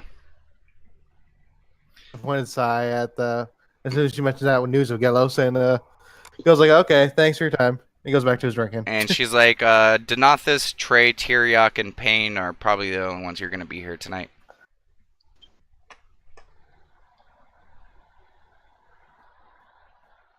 Nat says that who I don't know. He sounds like a man that could probably pull off being in Celestia. That's her, but that's what she guesses. Well, he has a cousin that lives there, so you know, the cousin's husband had relatives in Letest, and so he's helping that family with their the process of mourning and stuff like that. I think he was asked to play at their funeral. Okay. Interesting. Cletus will go over to Katmera now. And as you approach, immediately following Conrad's request, she looks over at you. She's like, "Oh, what? Did you want to see Tyriok again?" No. David Series looks over and we're like, "It's like, oh, now I know." Hey, I said so. Whether she found out, unless he forgot, but yeah, He might have forgot. He wasn't paying attention. He was not at all. Fair enough. You gotta remember, like, his attention span not always there. He can only like prioritize like a few thoughts at a time, so the rest of it just kind of falls by the wayside. Yeah. Okay, so I will go over to her and be like, "So, Lady Cat, I know you and your Squawking Box members kind of used to be adventurers." She's like, I'm retired, but we still do some stuff from time to time. Mm-hmm. I was just wondering if you had like any like wise words of advice, or I don't know, maybe some old equipment that you guys aren't using anymore that might really help us when we're out. Alright, well, I don't have anything in regards to like equipment or anything like that, but if you want my advice, and she's like, "Come here, I'll tell you the secret." And she like motions you to get closer. I lean in. And she continues to tell you to get closer. I lean in some more. Has you lean in even more, and you gotta duck because she's a dwarf. You gotta like really get in there, and you're like basically like almost face to face. And she goes to like lean up towards your ear, and she screams at the top of her lungs, "Don't die!" Just very loud, and it just rings in your ear, and you're just like, wop, wop, mom. And Damon Series giggles, and Lady Katmera literally clutches her gut laughing. Thanks. She's not wrong, Nice Not word. Yeah, no, I wouldn't recommend it either. She's like, don't worry, we've all been there. Cletus goes and sits back down. Okay. A little bit passes. You guys are, just continue to drink, enjoy yourselves. Dinner time starts to roll around, and patrons start to filter their way into the Squawking Box. Some of the dwarfs from the mines, some of the people who work at the market, own stores, things like that. First time in a bit you guys have actually seen any like activity in the Squawking Box. Corin and Sin come down for dinner, and Lady Katmera stops and helps Felton pass out dinners and stuff like that. How much for dinner? Was that? How much is it for the dinner? Oh, she's drunk, so she's drunk, so she's not charging for anything right now. Fantastic. And as dinner starts to just get passed out to everyone, Sin and Corn sit next to Cletus. They get their dinner, and right before dinner, Damasaries pours everyone who had a shot previous another shot. And goes, "Are we doing this?" He's like, "Of course we are." After the fight. And Damasaries looks at you. He's like, "With what I plan on doing you might want it before the fight." As he just gives you a shit-eating grin. It won't be like last time. Oh shit, he rolled diplomacy on me. No, he did an endurance. He's taking the never shot. mind. He don't give a fuck. Okay. Dang it! Yeah. Now you're drunk. Conrad, you taking another shot? Okay, still drunk. You need a 35 to pass this one, with how many shots you guys have had. But I mean, you guys aren't like thrash drunk. Since it had been a couple hours since your last shot, this is just maintaining your drunkenness. Same with you, Cletus. Like, if you take this shot, you're not gonna get more drunk. It's just a maintenance shot, basically. Well, not until after the fight. Okay. Well, you guys enjoy dinner. Those who want to eat it. And, you know, after people start, you know, finishing dinner and stuff like that, more and more people start ordering drinks and stuff like that. And the bar just fills up. And you guys notice the same guy who was calling the fights the last time you guys saw the pit open. And, he's, you know, kind of like working up the crowd a little bit, like just kind of getting people like amped up and be like, yeah, are you guys ready for the fights? Yeah. We'll head over to the fight pit. You just head over to the fight pit? Like, not stand inside, just around it. Okay. I may have to grab a copy of your guys' characters. Oops, wrong screen.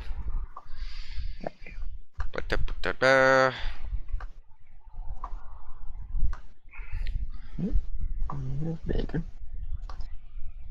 Oh, cool. Play Chimeras on there.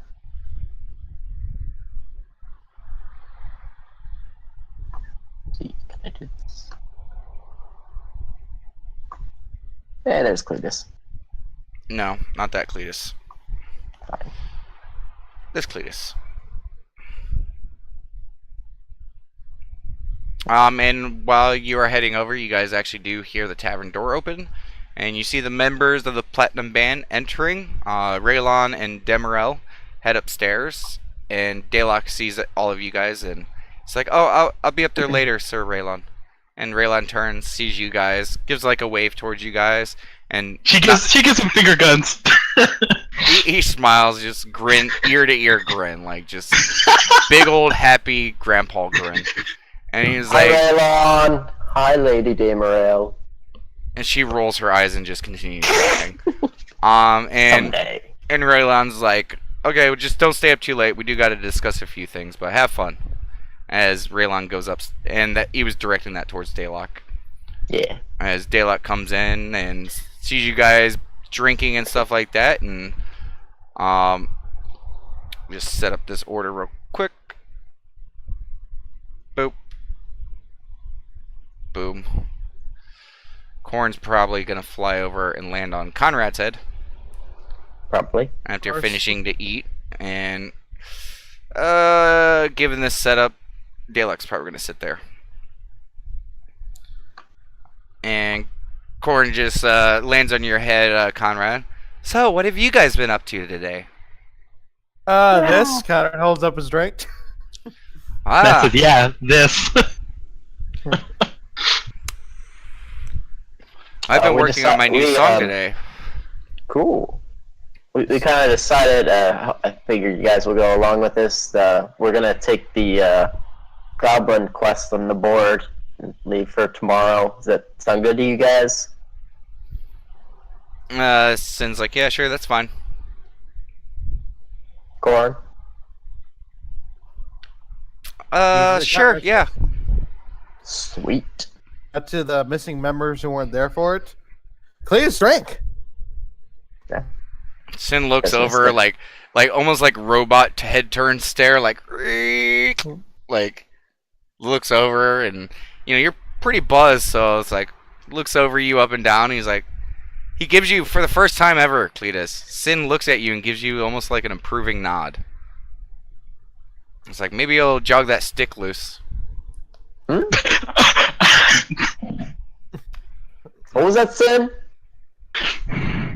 He's like, sorry, nothing. I don't like to yell, so either come down here or I ain't yelling it. And he continues on eating his dinner. And as you guys are talking, you guys hear the fight pit start.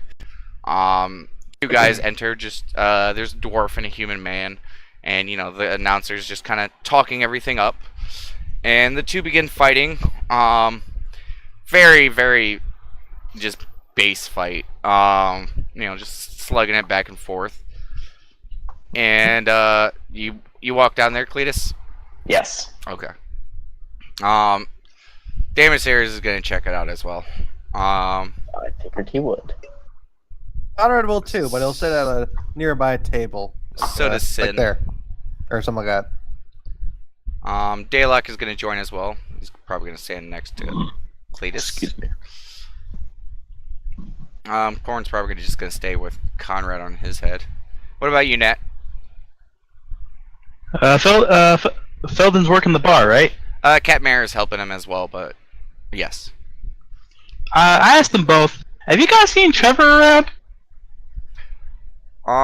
Lady Cat Mare pauses, looks over at Felton, and looks back at you. Not for a while. Why do you ask? Yeah, there's just a. Yeah, we haven't seen him, so I was just a little bit concerned. I'm sure he's I was around. like, who's Trevor? And then I'm like, Trevor. oh yeah, fuck Trevor. I can't believe you forgot. You don't remember him unless you say "fuck Trevor," and then it just clicks in your head. Exactly.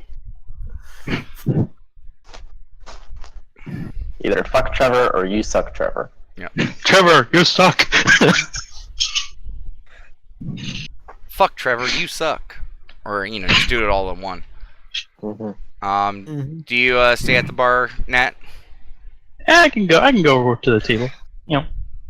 Okay. The first fight goes through, and it's just they just hit each other back and forth, and it's nothing too crazy. The dwarf actually wins, and right as the guys, they're helping the guys off the stage, Sin goes and talks to the announcer dude. And he's talking to him. You guys can't hear what he's saying from there unless you guys try to do a perception check, but it's kind of loud in the bar, so if you guys want to try to hear what Sin's saying. Conrad, you hear him discussing, so as long as it's with fists, Nat, you hear it as well.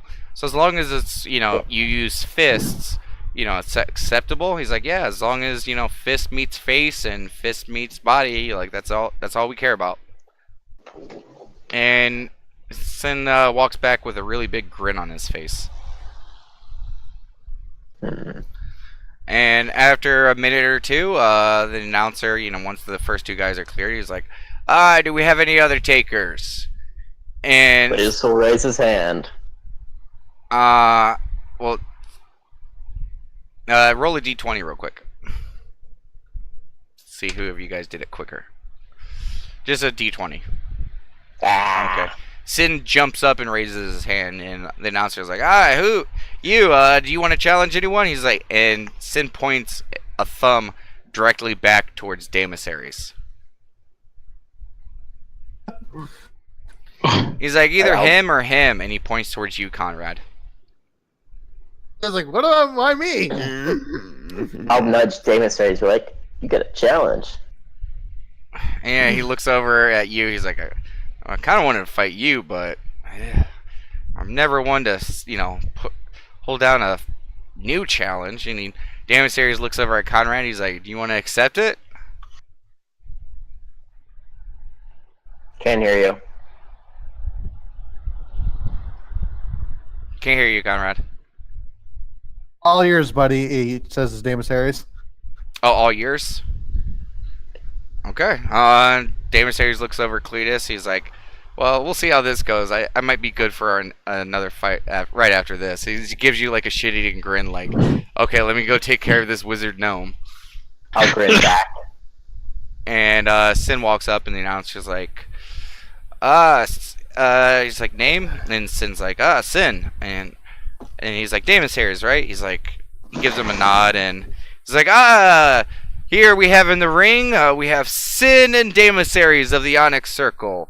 You all have heard their tales so far, and I bet you're all waiting to see a clash of titans from this great group of adventurers. And the Woo! announcer starts going around. Okay, hold on a second. I'm getting like a feedback or something, some type of static. It'd be me. I got my headphones in. No, it's like on my end. No. Oh, and it stopped. Okay, I don't know what that was. Okay. The announcer guy starts going around and taking bets for anyone who wants to bet. Does anyone like to bet? Let me get 20 it. gold on Sin. Okay. 15 gold on Demosaries. Okay, Cletus. I'll put 25 on Sin. Nat 25 on Sin. Conrad is what on what? I can't hear you. 24 gold on Sin. 24? Yes, that's what he said. 24. We can't hear you again. Yeah. 24 on Sin. Go ahead There it and is. quit and rejoin or move your mic. I'm not quite sure what your issue is right now. So everyone's betting on Sin. Yeah. Okay. I'm not even going to ask, are you sure? It's your choice. But someone bet on Demosaries. I thought someone did too. But okay. Hey, can you hear me? Yeah, I Yes. can hear you. On Sin. On Sin? Yeah, okay, Yep. yeah, so everyone's betting on Sin. Alright. Okay. He finishes taking bets.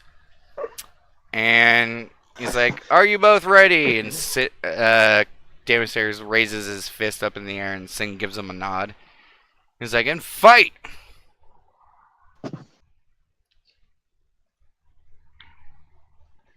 Okay, let me pull up Sin's stuff. Okay. Get initiative going.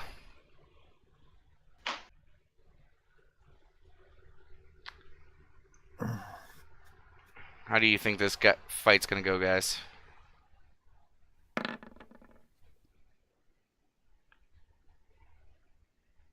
I have an idea.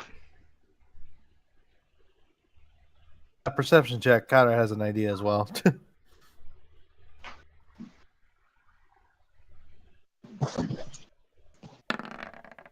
Okay. Saying. Okay, well, keep your ideas and let's see who's right. Say, you wouldn't do this unless you had something planned. You never know. Yep, we'll see. Demosaries is up first, and he's gonna go all in. He's gonna run in and punch at Sin.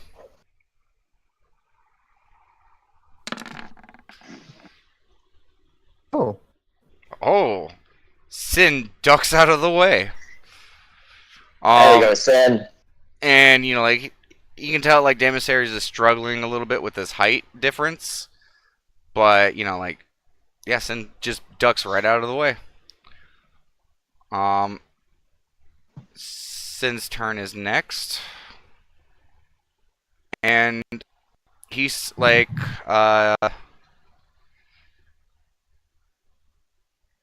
he steps back, and you hear him muttering some words, and there's a flash before you guys see a gigantic ice fist appear in the air. Awesome. It is it's about a 5-foot diameter fist, Damn.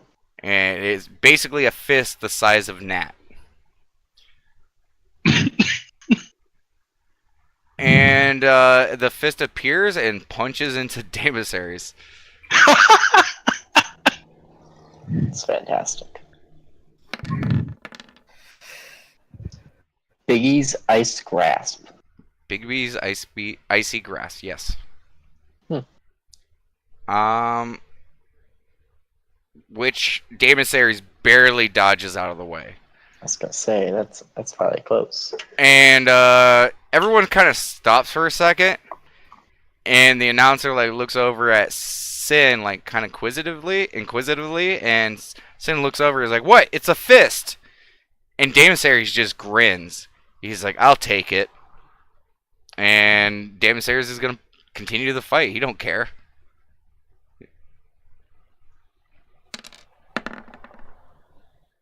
And he punches and just decks Sin. Yeah. It is a powerful Ooh. blow. Like, you guys hear it crack throughout the, like the whole place. But Sin is still standing strong. Get him, Sin! And he's gonna let loose another one of his fist attacks. Oh, cool. It's not daily. Oh no, that literally stays there. Oh, And the nice. fist cracks Daemis upside the head, and like it's even louder of a crack than Daemis' fist, and like Daemis is like taken back a little bit, and like it's kind of stunned by it. And that's like, And- work the body, Sin. And Tenderize that meat. And you see the the grin over Daemis' face as he realizes like, oh, this is gonna be a fight. And Daemis lines up again for another punch, which hits Sin.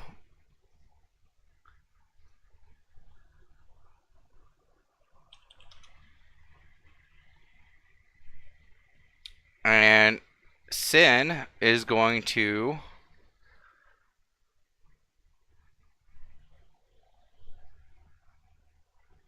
land this one more time, Nice. which hits. Oh, wow. And this time, like, he doesn't punch Daemis, the hand opens up.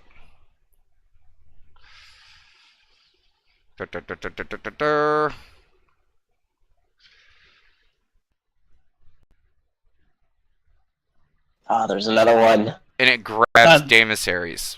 Oh, just different symbol. Well, the hand literally grabs around Daemis. Yeah.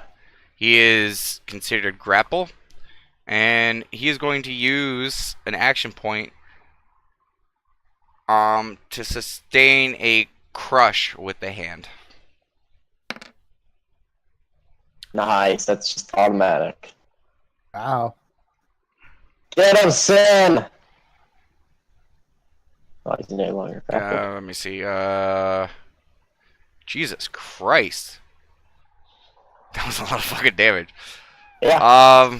Okay, Daemis is gonna try to break the grapple.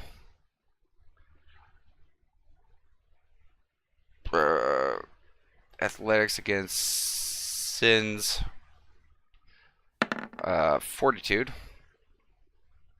Nice. That breaks. Mm-hmm. So he is free of the hand. And he's gonna land a blow on Sin,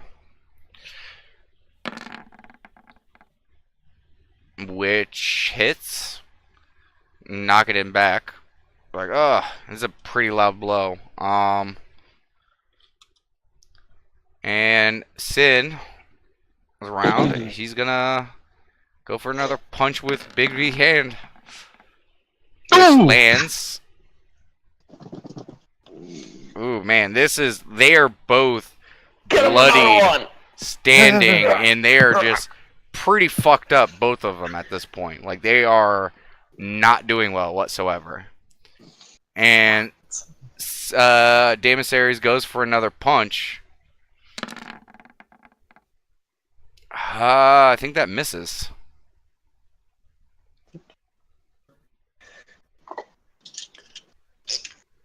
That misses. Okay. Okay, then Sin is gonna wind up for another punch. Finish him! Oh, sorry. Sorry, I clicked the wrong one. It's supposed to be this one.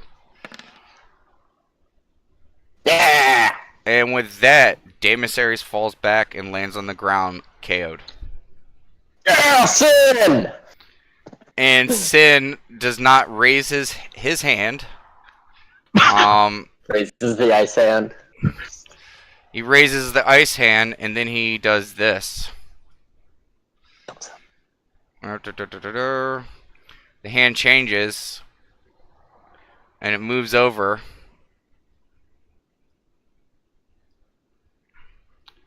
Middle And finger. No, it's pointing finger, and it's like the hand comes and points at you, Cletus. Sin's like, "You're next," as he's like, "Yeah," and the hand fades away. What did I do, Sid? And Yeah, all right. someone comes Kinda over nice. and pours a potion down Daemonsary's mouth, and like he wakes up, and he looks over at Sid, and he's like, "Wow," he's like. He puts his arm. He kind of like leans down and puts his arm around Sin real quick. He's like, "We gotta do that again. That was fun." That's clapping for that. As they all walk off the stage. Fight, you guys. Counter claps. And as he walks over towards you, Cletus, he leans in, and he whispers in your ear. He's like, you might not want to. You don't want to face that fist. As he like grabs his jaw, like. He looks a little fucked up. We'll see. And Sin just kind of sits back and he's like, kind of like. And the announcer's like, "Oh, give it up for Sid of the Onyx Circle. That was a mighty fight." Clapping. Yep, that's clapping. Conrad's clapping too. I'll give Sin a thumbs up. Even though And he called me out. yeah, now I gotta put out the bets because some of you guys won some pretty good amount of money. Cletus, you get 40 gold back. Yeah. So you won 20 gold. You doubled your money. Yep. Nat, you got 25 or 50 gold back. Conrad, you get 28 or 48. 48. 48, nice. So everyone doubled their money. The odds were pretty good since no one thought Sin could win. Yep. And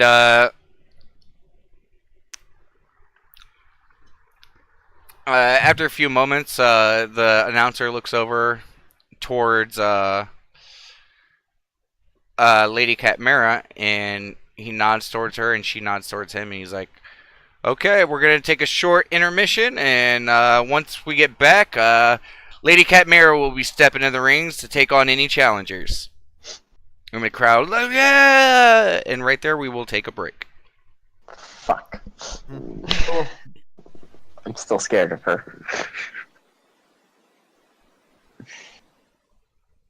Ice Fist. Nice power, though. Find some way to fix my mic. Like, I'm not sure what's wrong with it. Yeah, I don't know what the deal is.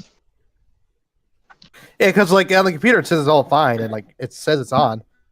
You should try, like, recording yourself and see if it's actually fine. I'll have to look into it. Yeah. If not, buy some new Apple headphones.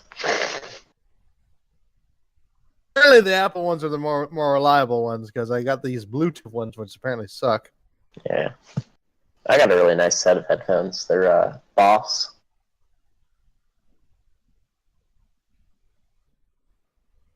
They're expensive as fuck, though. So, what do you guys think of that fight? That was a really good fight. Probably I not didn't know what he was gonna do, but I expected something. Yeah, I figured as soon as you were like, "I'm betting on Sin." Yep. And then like he's like, okay, like he's doing some magic shit. Yeah. I was surprised though he called out Conrad though. I'm like, wait, what?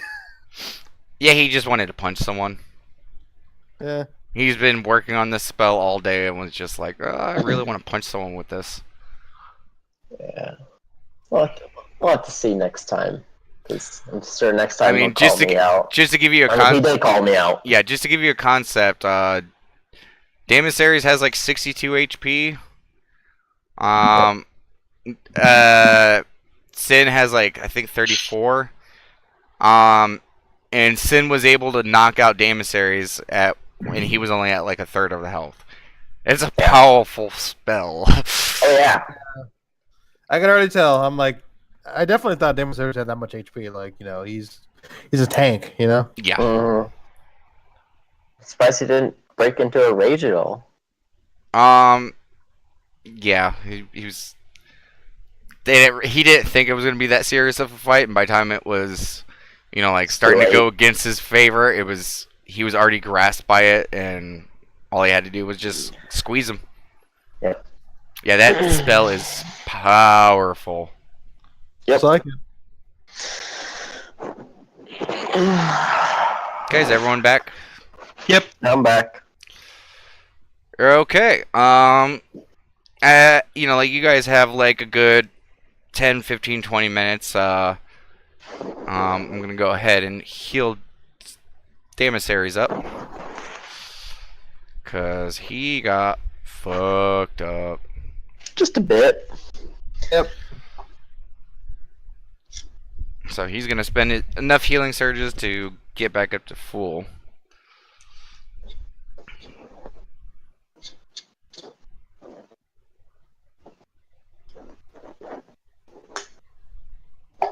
Oh, never mind. I forgot. Sin leveled up, so now he's at 40 HP.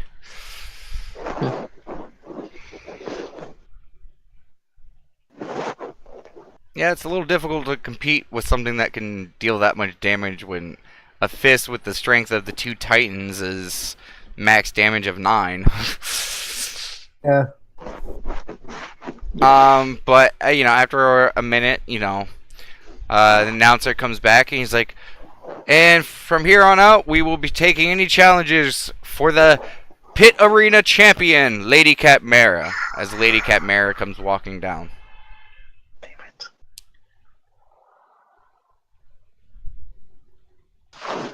And she's just standing there, and she puts both of her arms up. And the announcer steps up and is like, "So anyone willing or, brave enough to enter the ring with Lady Catmara, please speak up now." Raise my hand. Oh, you okay? He's like, Connor "Oh, chuckles at that. we have a new challenger, Cletus. Am I correct?" And he's like, Yes. Cletus of the Onyx Circle." And Damasaris is like, "Meh, I got nothing, man. Just don't die." Connor says, I mean, you didn't have to enter the ring. I'm I know. saying that now before. Okay. I want to. Okay. See if you've improved at all. Mm-hmm. I mean, there's nothing wrong with that. Okay. And the announcer looks towards you, Cletus. He's like, "Are you ready?" Are we gonna do bets first? Yeah. I don't think it's worth it. Well, he's just seeing if you're ready. But yeah, I'm ready. "Are you ready?" Lady Chimera's like, nods her head. And he looks around the crowd, and everyone's just kind of like, eh. But the guy goes around to start taking bets. Anyone betting? Nope. I will put 5 gold against myself. Okay. You go to put the gold down, and he's like, I mean, it's not really, we don't really let people bet against themselves, kind of, you could throw the fight and make money that way. Alright. Go ahead and give me, initiative. Nat's just checking up on Demo Series.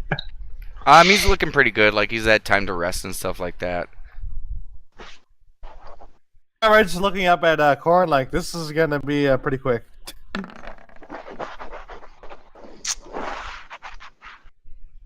Okay, she goes to go first. Yep. She looks at you and she's like, "How easy should I take it on you, hun?" And she winks. You can respond. Definitely easier than last time. Please. She grins and she rushes forward. And is going to do unarmed strike against you. He says, Fuck. And it just rocks you to your core.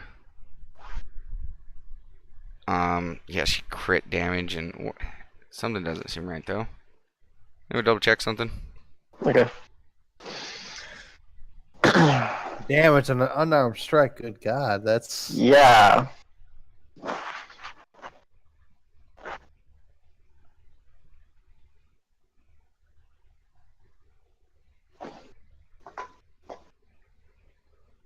If I could get something off, we'll see if it's a little different.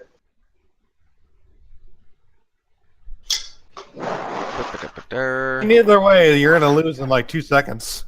We'll see.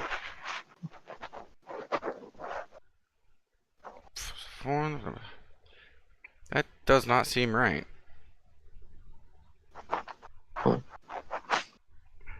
Too high of an AC or versus my AC, whatever. No, it's the damage. It seems a little high. Yeah. And I can't see where it's coming from because the stats make sense.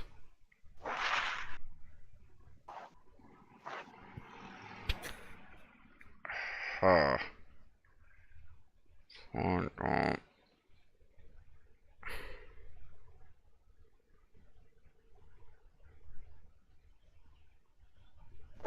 It's not making a lot of sense. 23, that's... Huh. But Just, this is not right.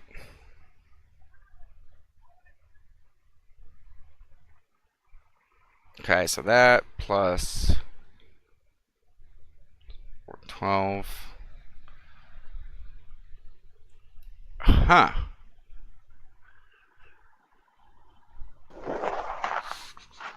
Plus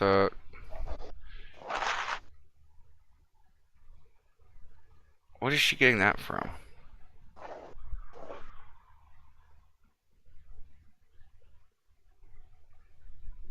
Oh, now I remember. Okay, yeah, that's right. okay.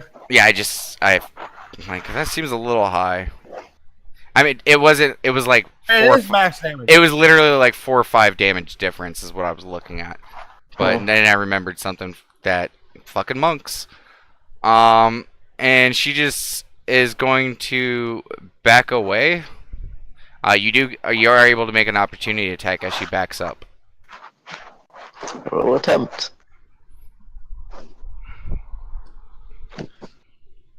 Did you want me to do unarmed? Sorry. Oh yeah, unarmed strike. My bad. Do you want to attempt to hit her with your hammer? I mean, I'll allow it if you want to. But you would be making a hammer swing against someone in a fist fight. No, I'll keep it fists. Okay. That's the rules that fit. Okay. I'm just saying, like, you can go ahead and try to swing a deadly weapon at Lady Catmera. I'm perfectly fine with that. Just, okay. No. I don't want her angry at me. Yeah, she's a little too quick, and like she's just in and out real quick, Mhm. and that's gonna end her turn. Okay. My turn. Unstoppable.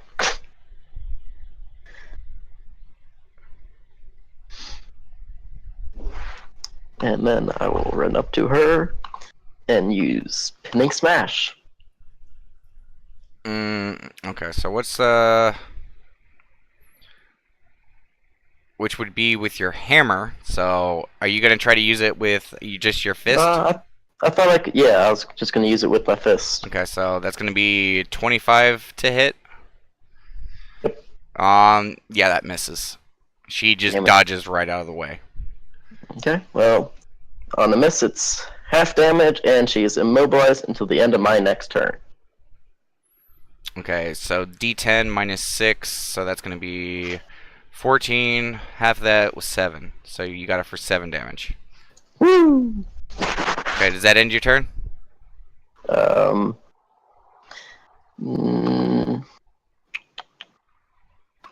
I'm gonna use my action point.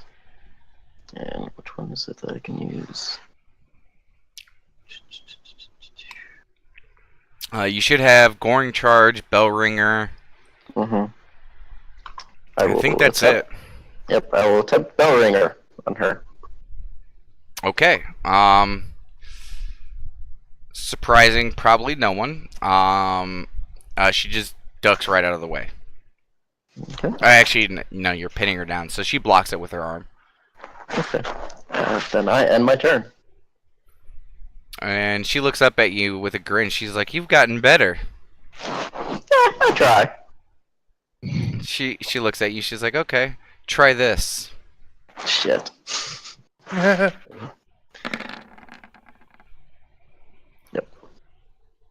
As you fly 5 feet back, or 5 squares back, There you go. and Yep, sorry.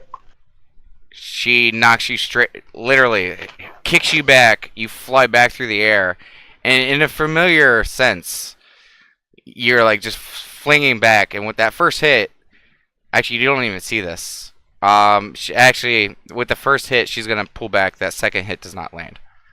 Cool. She recognizes that you are knocked out with that first one, Oh yeah, I figured. so she's gonna pull back. Because she might have killed Cletus if she landed both blows. Like, Probably. No, no. She would have. It would have been like what, like 20 damage negative. You'd still be alive. Yeah. 21. Yeah. So you're knocked out. You guys see Cat Mara just kick him back, and like she goes to follow up, but at the last moment she like stops. Like she goes to her quick guard stance real quick and just kind of relaxes. But hey, you hurt her this time. Yeah, improvement. And that's exactly what I was going for. You did 7. Who didn't see that coming? Yeah, you did 7 damage out of the health she has. Mm-hmm. I'm not gonna say And how much.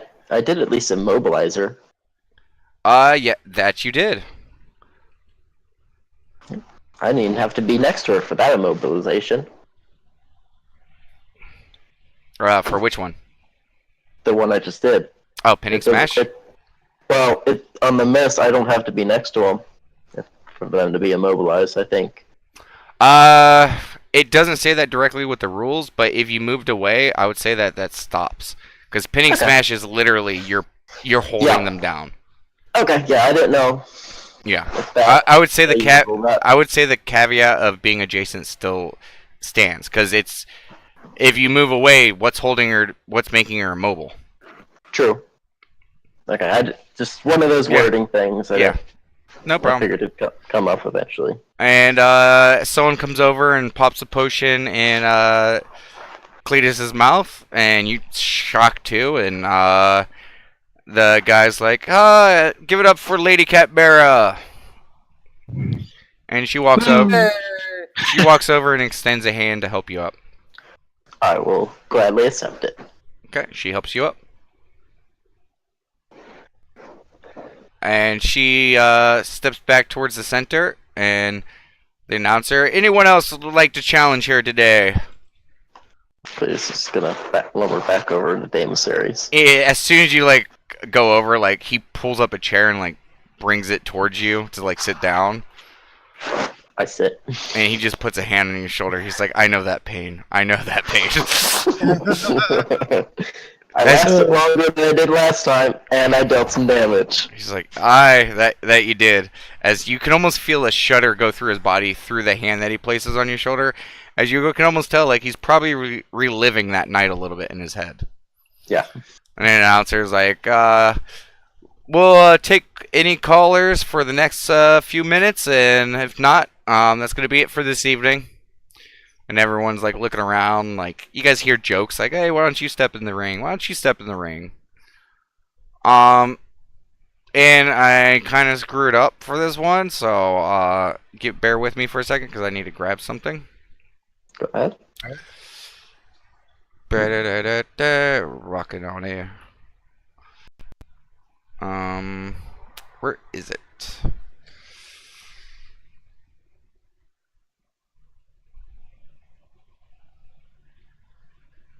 Ba-da-ba-ba-ba-da. So for my shirt, does my AC increase by 1? We'll go over that after this session, unless you get into a fight. Okay. Okay. After just a minute, or just a second, as soon as he says that for the challengers, the front door of the squawking box opens as you see a white-haired human walking in. And he calls out over across the bar. He's like, I would like to take a challenge. And Lady Catmara like looks over and grins and stuff like that as he walks towards the ring. And the announcer's like, "Can I get your name, sir?" And he's like, "It does not matter." And he's like, "Oh, I like that." Next we have the unknown facing off against Lady Catmara. Everyone, place your bets. And the guy goes around and starts taking bets. Connor will put 10 gold on the unknown guy. No, hedging your bets against Lady Catmara. Don't know if that's smart, but sure. I don't know what to think right now. How much on 10 on Stranger? Can't hear you. Now, are you saying that Yeah, I said 10 on Stranger. Okay, Stranger. Anyone else? I'm good. I will put 5 on the stranger and 5 on Catmara. Just for The guy looks at you, he's like, there's only 2 competitors, you really can't bet on both of them. I will put 5 on Catmara then.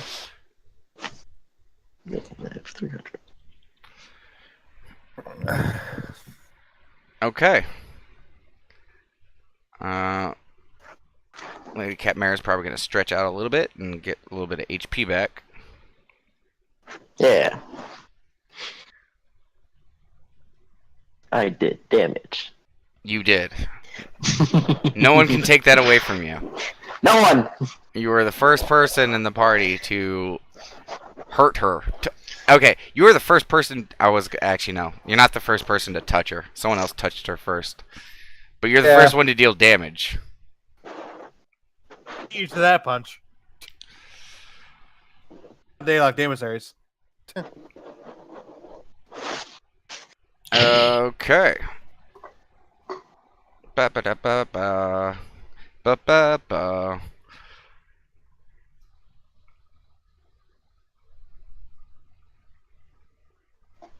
Ba ba ba. Ba ba da ba. Ba ba da. Sorry. You're good.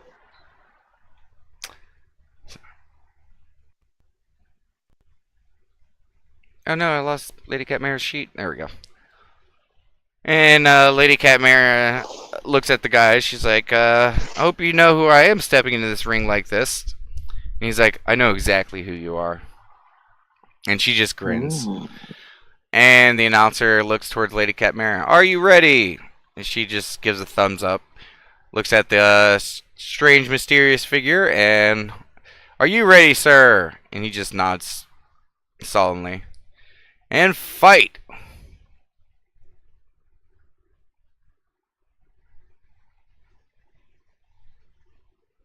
Ba-doop.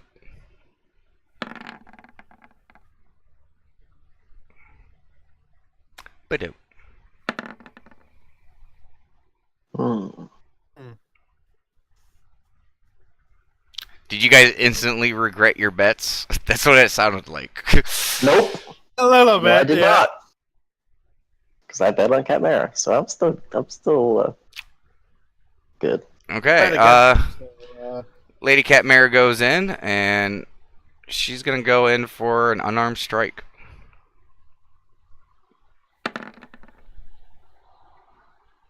Man, she hits hard.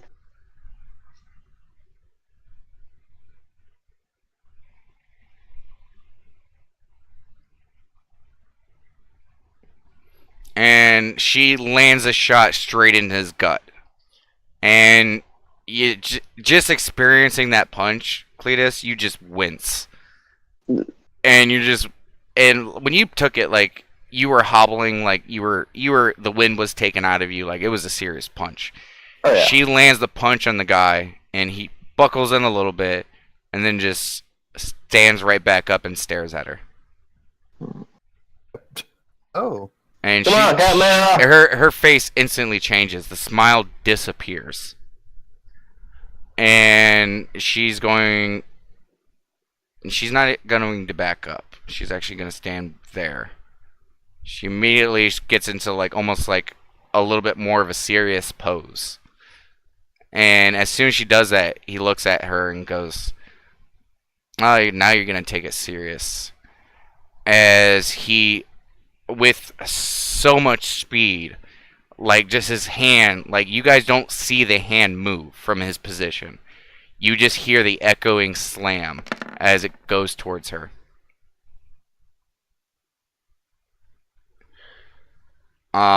It's not really so much of a slam sound, like it is literally like you hear the air cutting to get to it, and she has to like quickly dodge out of the way. And he's going to go for a second one. And the second one lands on her. Let me double check to make sure. Yep. Second one lands, and it's again lightning quick. And it hits with such a force, she's knocked back 5 feet. And he stands there at the ready. And Lady Catmara's like, she's taken aback by it. And she looks at him, and her head kind of tilts a little bit. And she stands back up and smiles.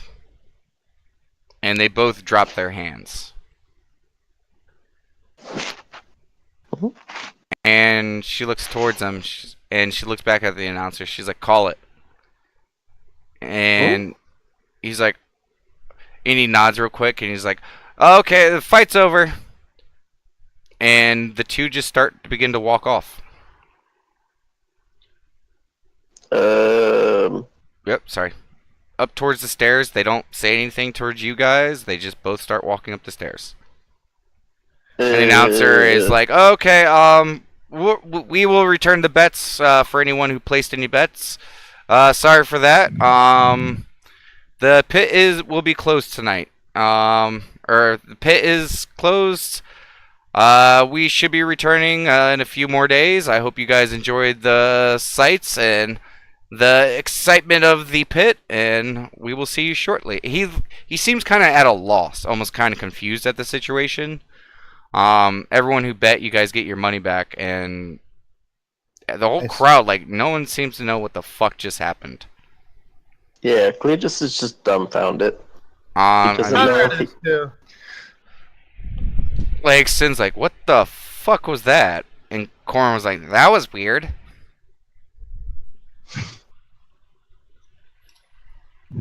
And Damon Series is like, huh, I mean, maybe they knew each other? I don't know. It says, like, I guess, like, it sounds like they kind of other, I guess. At least they're still. He's like, I don't know. It's too much thinking for me. Back to drinking. As he's like, yeah, he starts walking away. Sin's like, I've actually had enough for the evening. I'll see you guys tomorrow. As he heads upstairs. Cletus sits over and sits back next to Damon Series. Daylock looks towards everyone and he's like, well, it is getting kind of late, and I know Sir Raylan needed to discuss some matters with me, so I will see you guys early tomorrow. Good night. Hey, Daylock. Have fun, Daylock. He nods towards everyone and starts heading upstairs. Corin also is like, oh, okay, well, I guess since that excitement's over, what are you guys doing for this evening? Ooh, almost starts stretching out his image. Just chilling here. Okay, well, if you guys aren't doing anything, I think I'll just head up. I'll see you when you head to bed, Daemosaries. And Daemosaries, night, Corin. As Corin flies up the stairs. Good night. Corin's going back to the awesome room. Make his pillow fort. Yep. Oh, he never took it down. What are you talking about? He has to keep his anti-girl fortress active at all times. Cletus is actually going to see if he sees the guys playing cards that he saw that one night. You do not. Well, you got to remember, one of them passed away. Yeah. But the other one is not here. Okay. You give me a perception check since you're looking around. Oh shit. Is that the wrong? Some shit. 20. They're rolling that? Oh.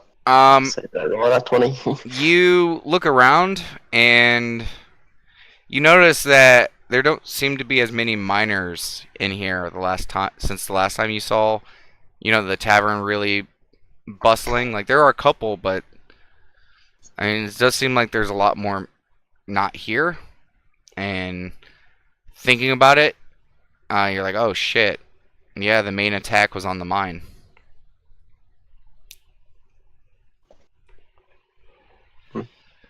And as you turn back away from looking at the bar, you look towards the bar in front of your seat, and there's a shot waiting for you. Down it.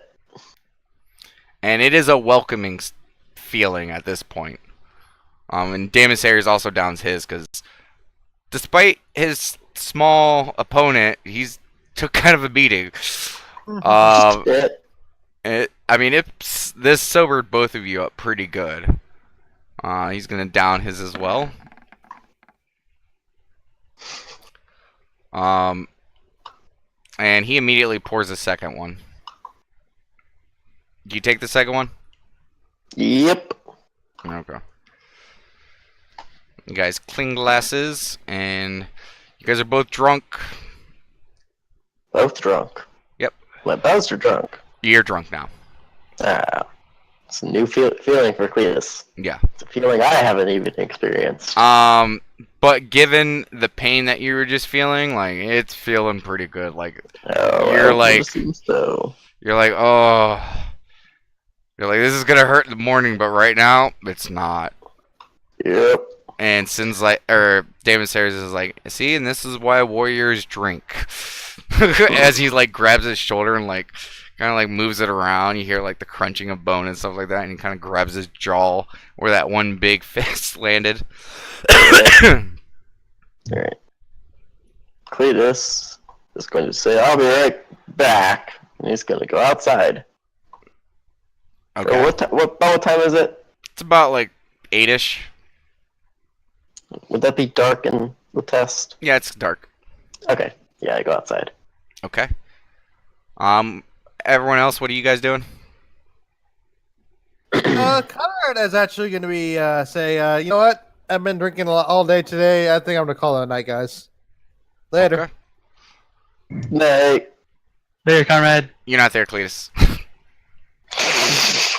Can't leave and say goodbye. Come on, this is the second time you've done that. This walked over to the fight pit. People start talking. You're like, let me go back over here. Damon Sayers waves good night. He's like, night, horny boy. Nat stickers at that.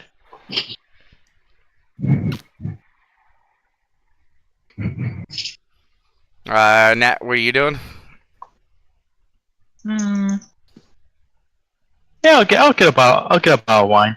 I mean, there's still like 1.5 empty bottles, or 1.5 bottles still at the bar from what Lady Cat Mara grabbed, so you can just pour from that. Yeah, I'll partake in that. Okay. Give me an endurance check.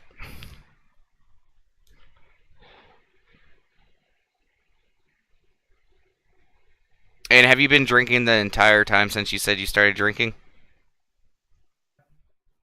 I haven't really mentioned anything. Well, I'm saying from when you said you started to drink, from the shot, and then till now, like, have you just been sipping on wine, or did you take a break? I took a break to watch the fight. Okay. Well, I mean, you're kind of drunk right now. Woo! Yep. Damon Sayers is like, woo! Which is really weird coming out of this very large human man sitting next to you. Okay. But Pause on you. appreciations. Yep.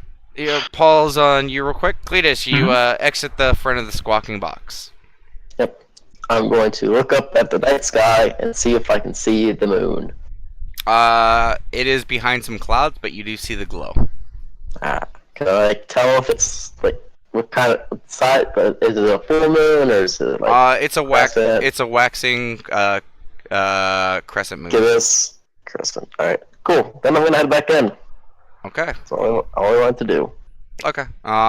You see, just Nat and Damasaries there drinking. I go sit in between them. Okay. Damasaries is stopped with the hard liquor and he's just kind of casually sipping on some of the wine that's available. Cool. Do you guys want to have any meaningful conversations or do anything? Natalie smacks Cletus on the butt. Okay. Roll me a d20. Sure. Yeah. Okay. You hit his tail, Cletus. You feel her slap your butt, and My tail.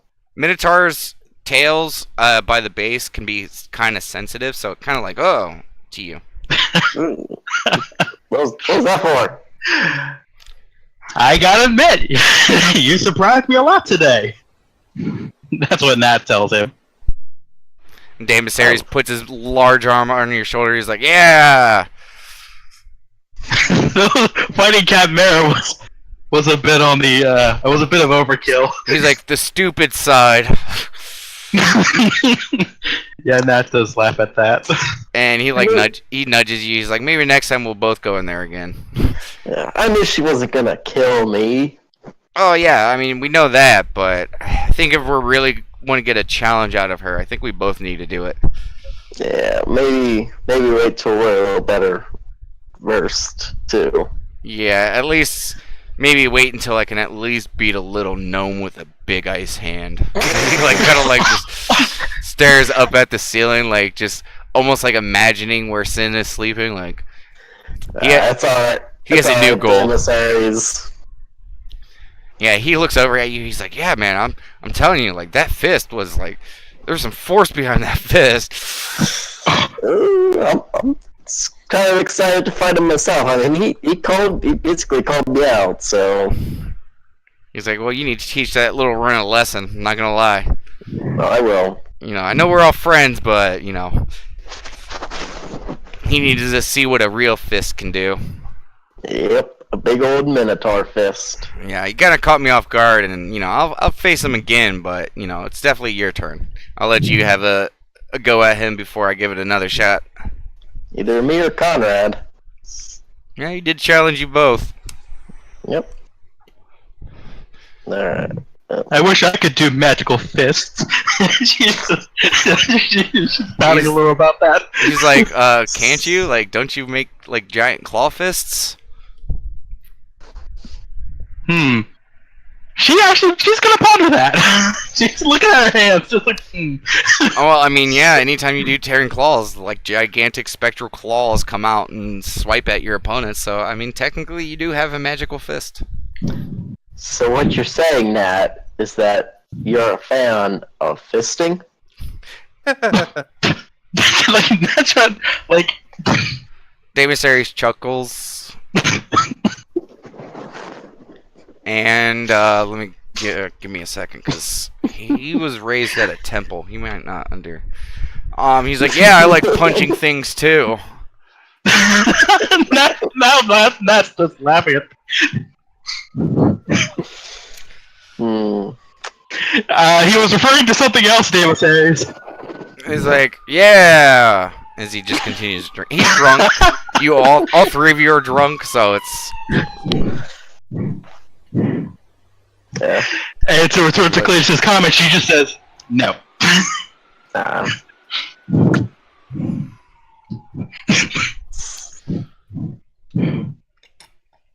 She takes a swig of her wine. Looks at her, continues to look at her hand. Please, we'll go to her. Can I try some of that? I never drank before, so I've never tried it. Damasaries like looks over with this look like, huh? Like, he's like, I wonder where this is going. That says, "Try what? The wine?" Yeah. Help yourself. Just puts the bottle in front of him. But can I have please last Paladin, can I have a glass for this? I mean, there's a few glasses on the bar. Like when Oh, okay. Lady Catmare got the drinks, like there's shot glasses and tankards like just sitting there. Cletus will pour it into a wine glass. Oh, definitely no wine glasses. They're tankards and shot glasses. Okay, I'll pour it into a shot glass then. Okay. And drink the whole thing at once. Okay. It's different than the liquor. The liquor has a really stark flavor, very stout. This is different. It tastes. It literally tastes like either grapes that have been set out, but like to the extreme. Like there's the hints of the sweetness and sour tartness. Very smooth, very sweet and sour. It's nice. It's alright. Well, what are you waiting for? Have some more, that says. Alright. You'll fill up another shot glass and drink it at once. That says, woo! Okay, with that one, I'm going to need an endurance check. Yep.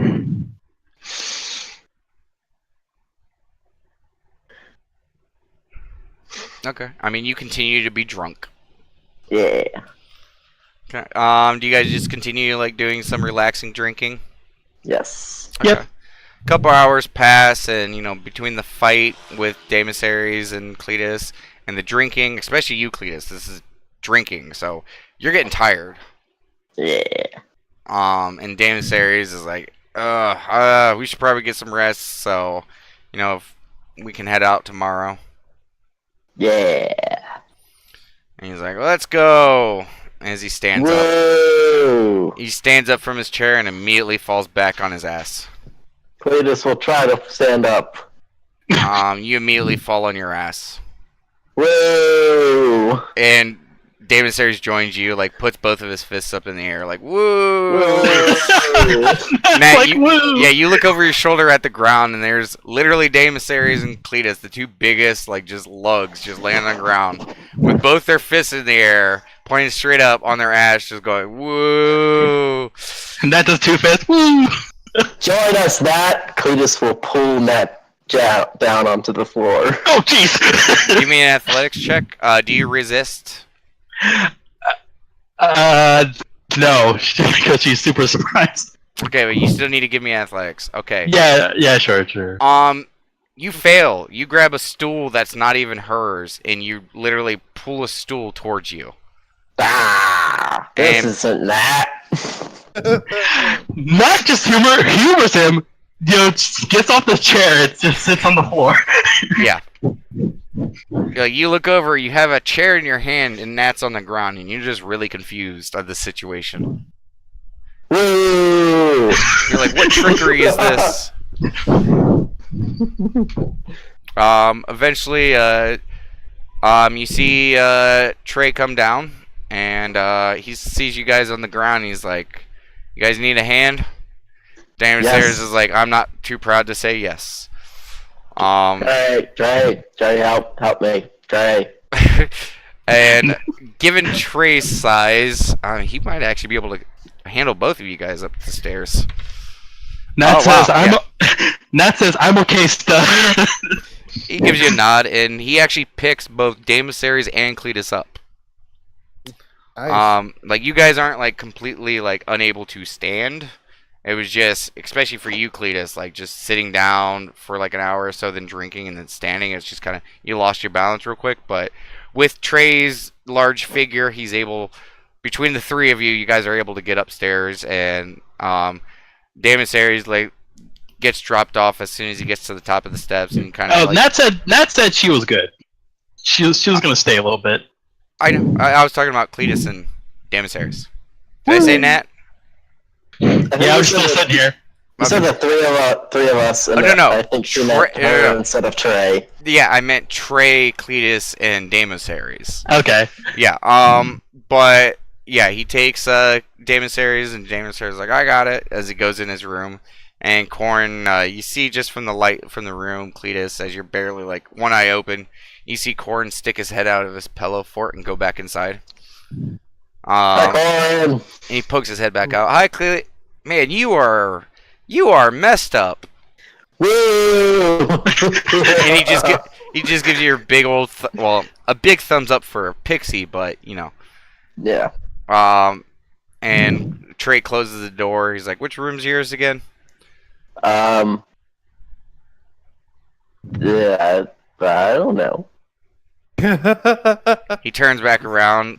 He's like, "I'm just gonna drop this one in here," and he just kind of like helps you over to a bed and in Davis Harry's room that he got, and he just sets you on one of the empty beds.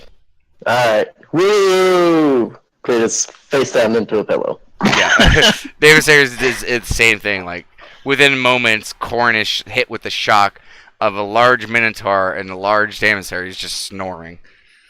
And he's probably like, he probably flies out, grabs another pillow, and puts it on top of his pillow force to help drown out the sound.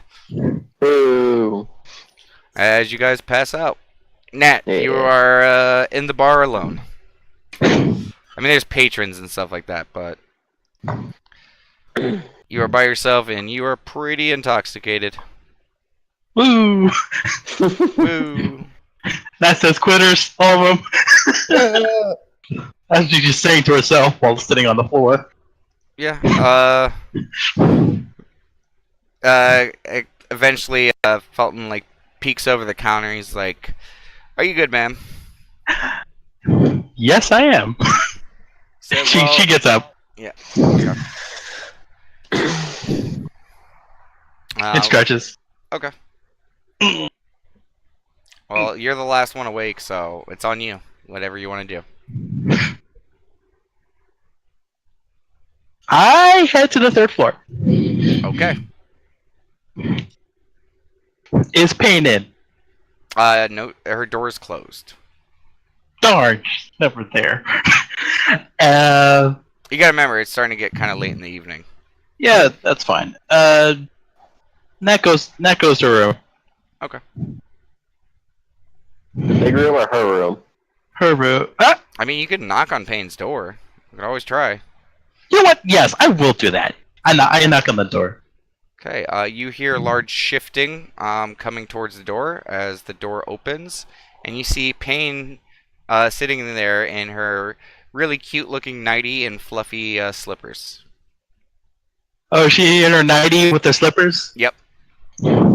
And she is holding a tiny little teddy bear under one of her arms. And she gets to the door and she's like, "Oh, how can I help you?" And Nat says, you know those little, those grapes that you gave to, Conrad? Oh, the Devilthorn grapes? Yes. Do you sell those by any chance? I mean, I don't sell them, but, what, were you looking for some? Yes, I was actually. Like how many? Oh, jeez. Like how many of those are per thing? I mean, they can think of them like grapes. They grow on the same like bunches and stuff like that. So, 2 bushels should be fine. If I said it right.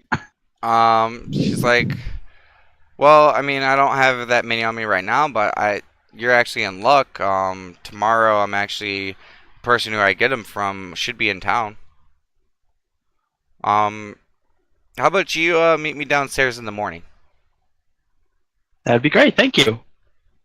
And she's like, she looks you up once and down real quick, and she, like, you see her tail kind of like swivel real quick, and she brings one finger up to her lips. She's like, "Is there anything else I could help you with?" That's it. She's like, "Okay, good night." Good night. And you turn to go leave. Yes. As soon as you turn around, you get a quick little whoosh on your ass. Nice. And as do you look back? Yes. As you look back, she just has a just atypical devilish grin on her face. As she's kind of eyeing you up and down a little bit. Nat is used to those devilish kind of grins, so she she'll give her a wink, and then she'll go to her room. Actually, no, she'll go to the emissari's room. Okay. You head down there and you open up the door, and you're immediately met with like instant snoring. It's not that loud, but you can hear. You see Cletus just face down, like not even undressed really, on top of the blankets, just passed out. And Damasaries has one boot off and is like half laying on his bed, like there's part of his body just off the side of the bed.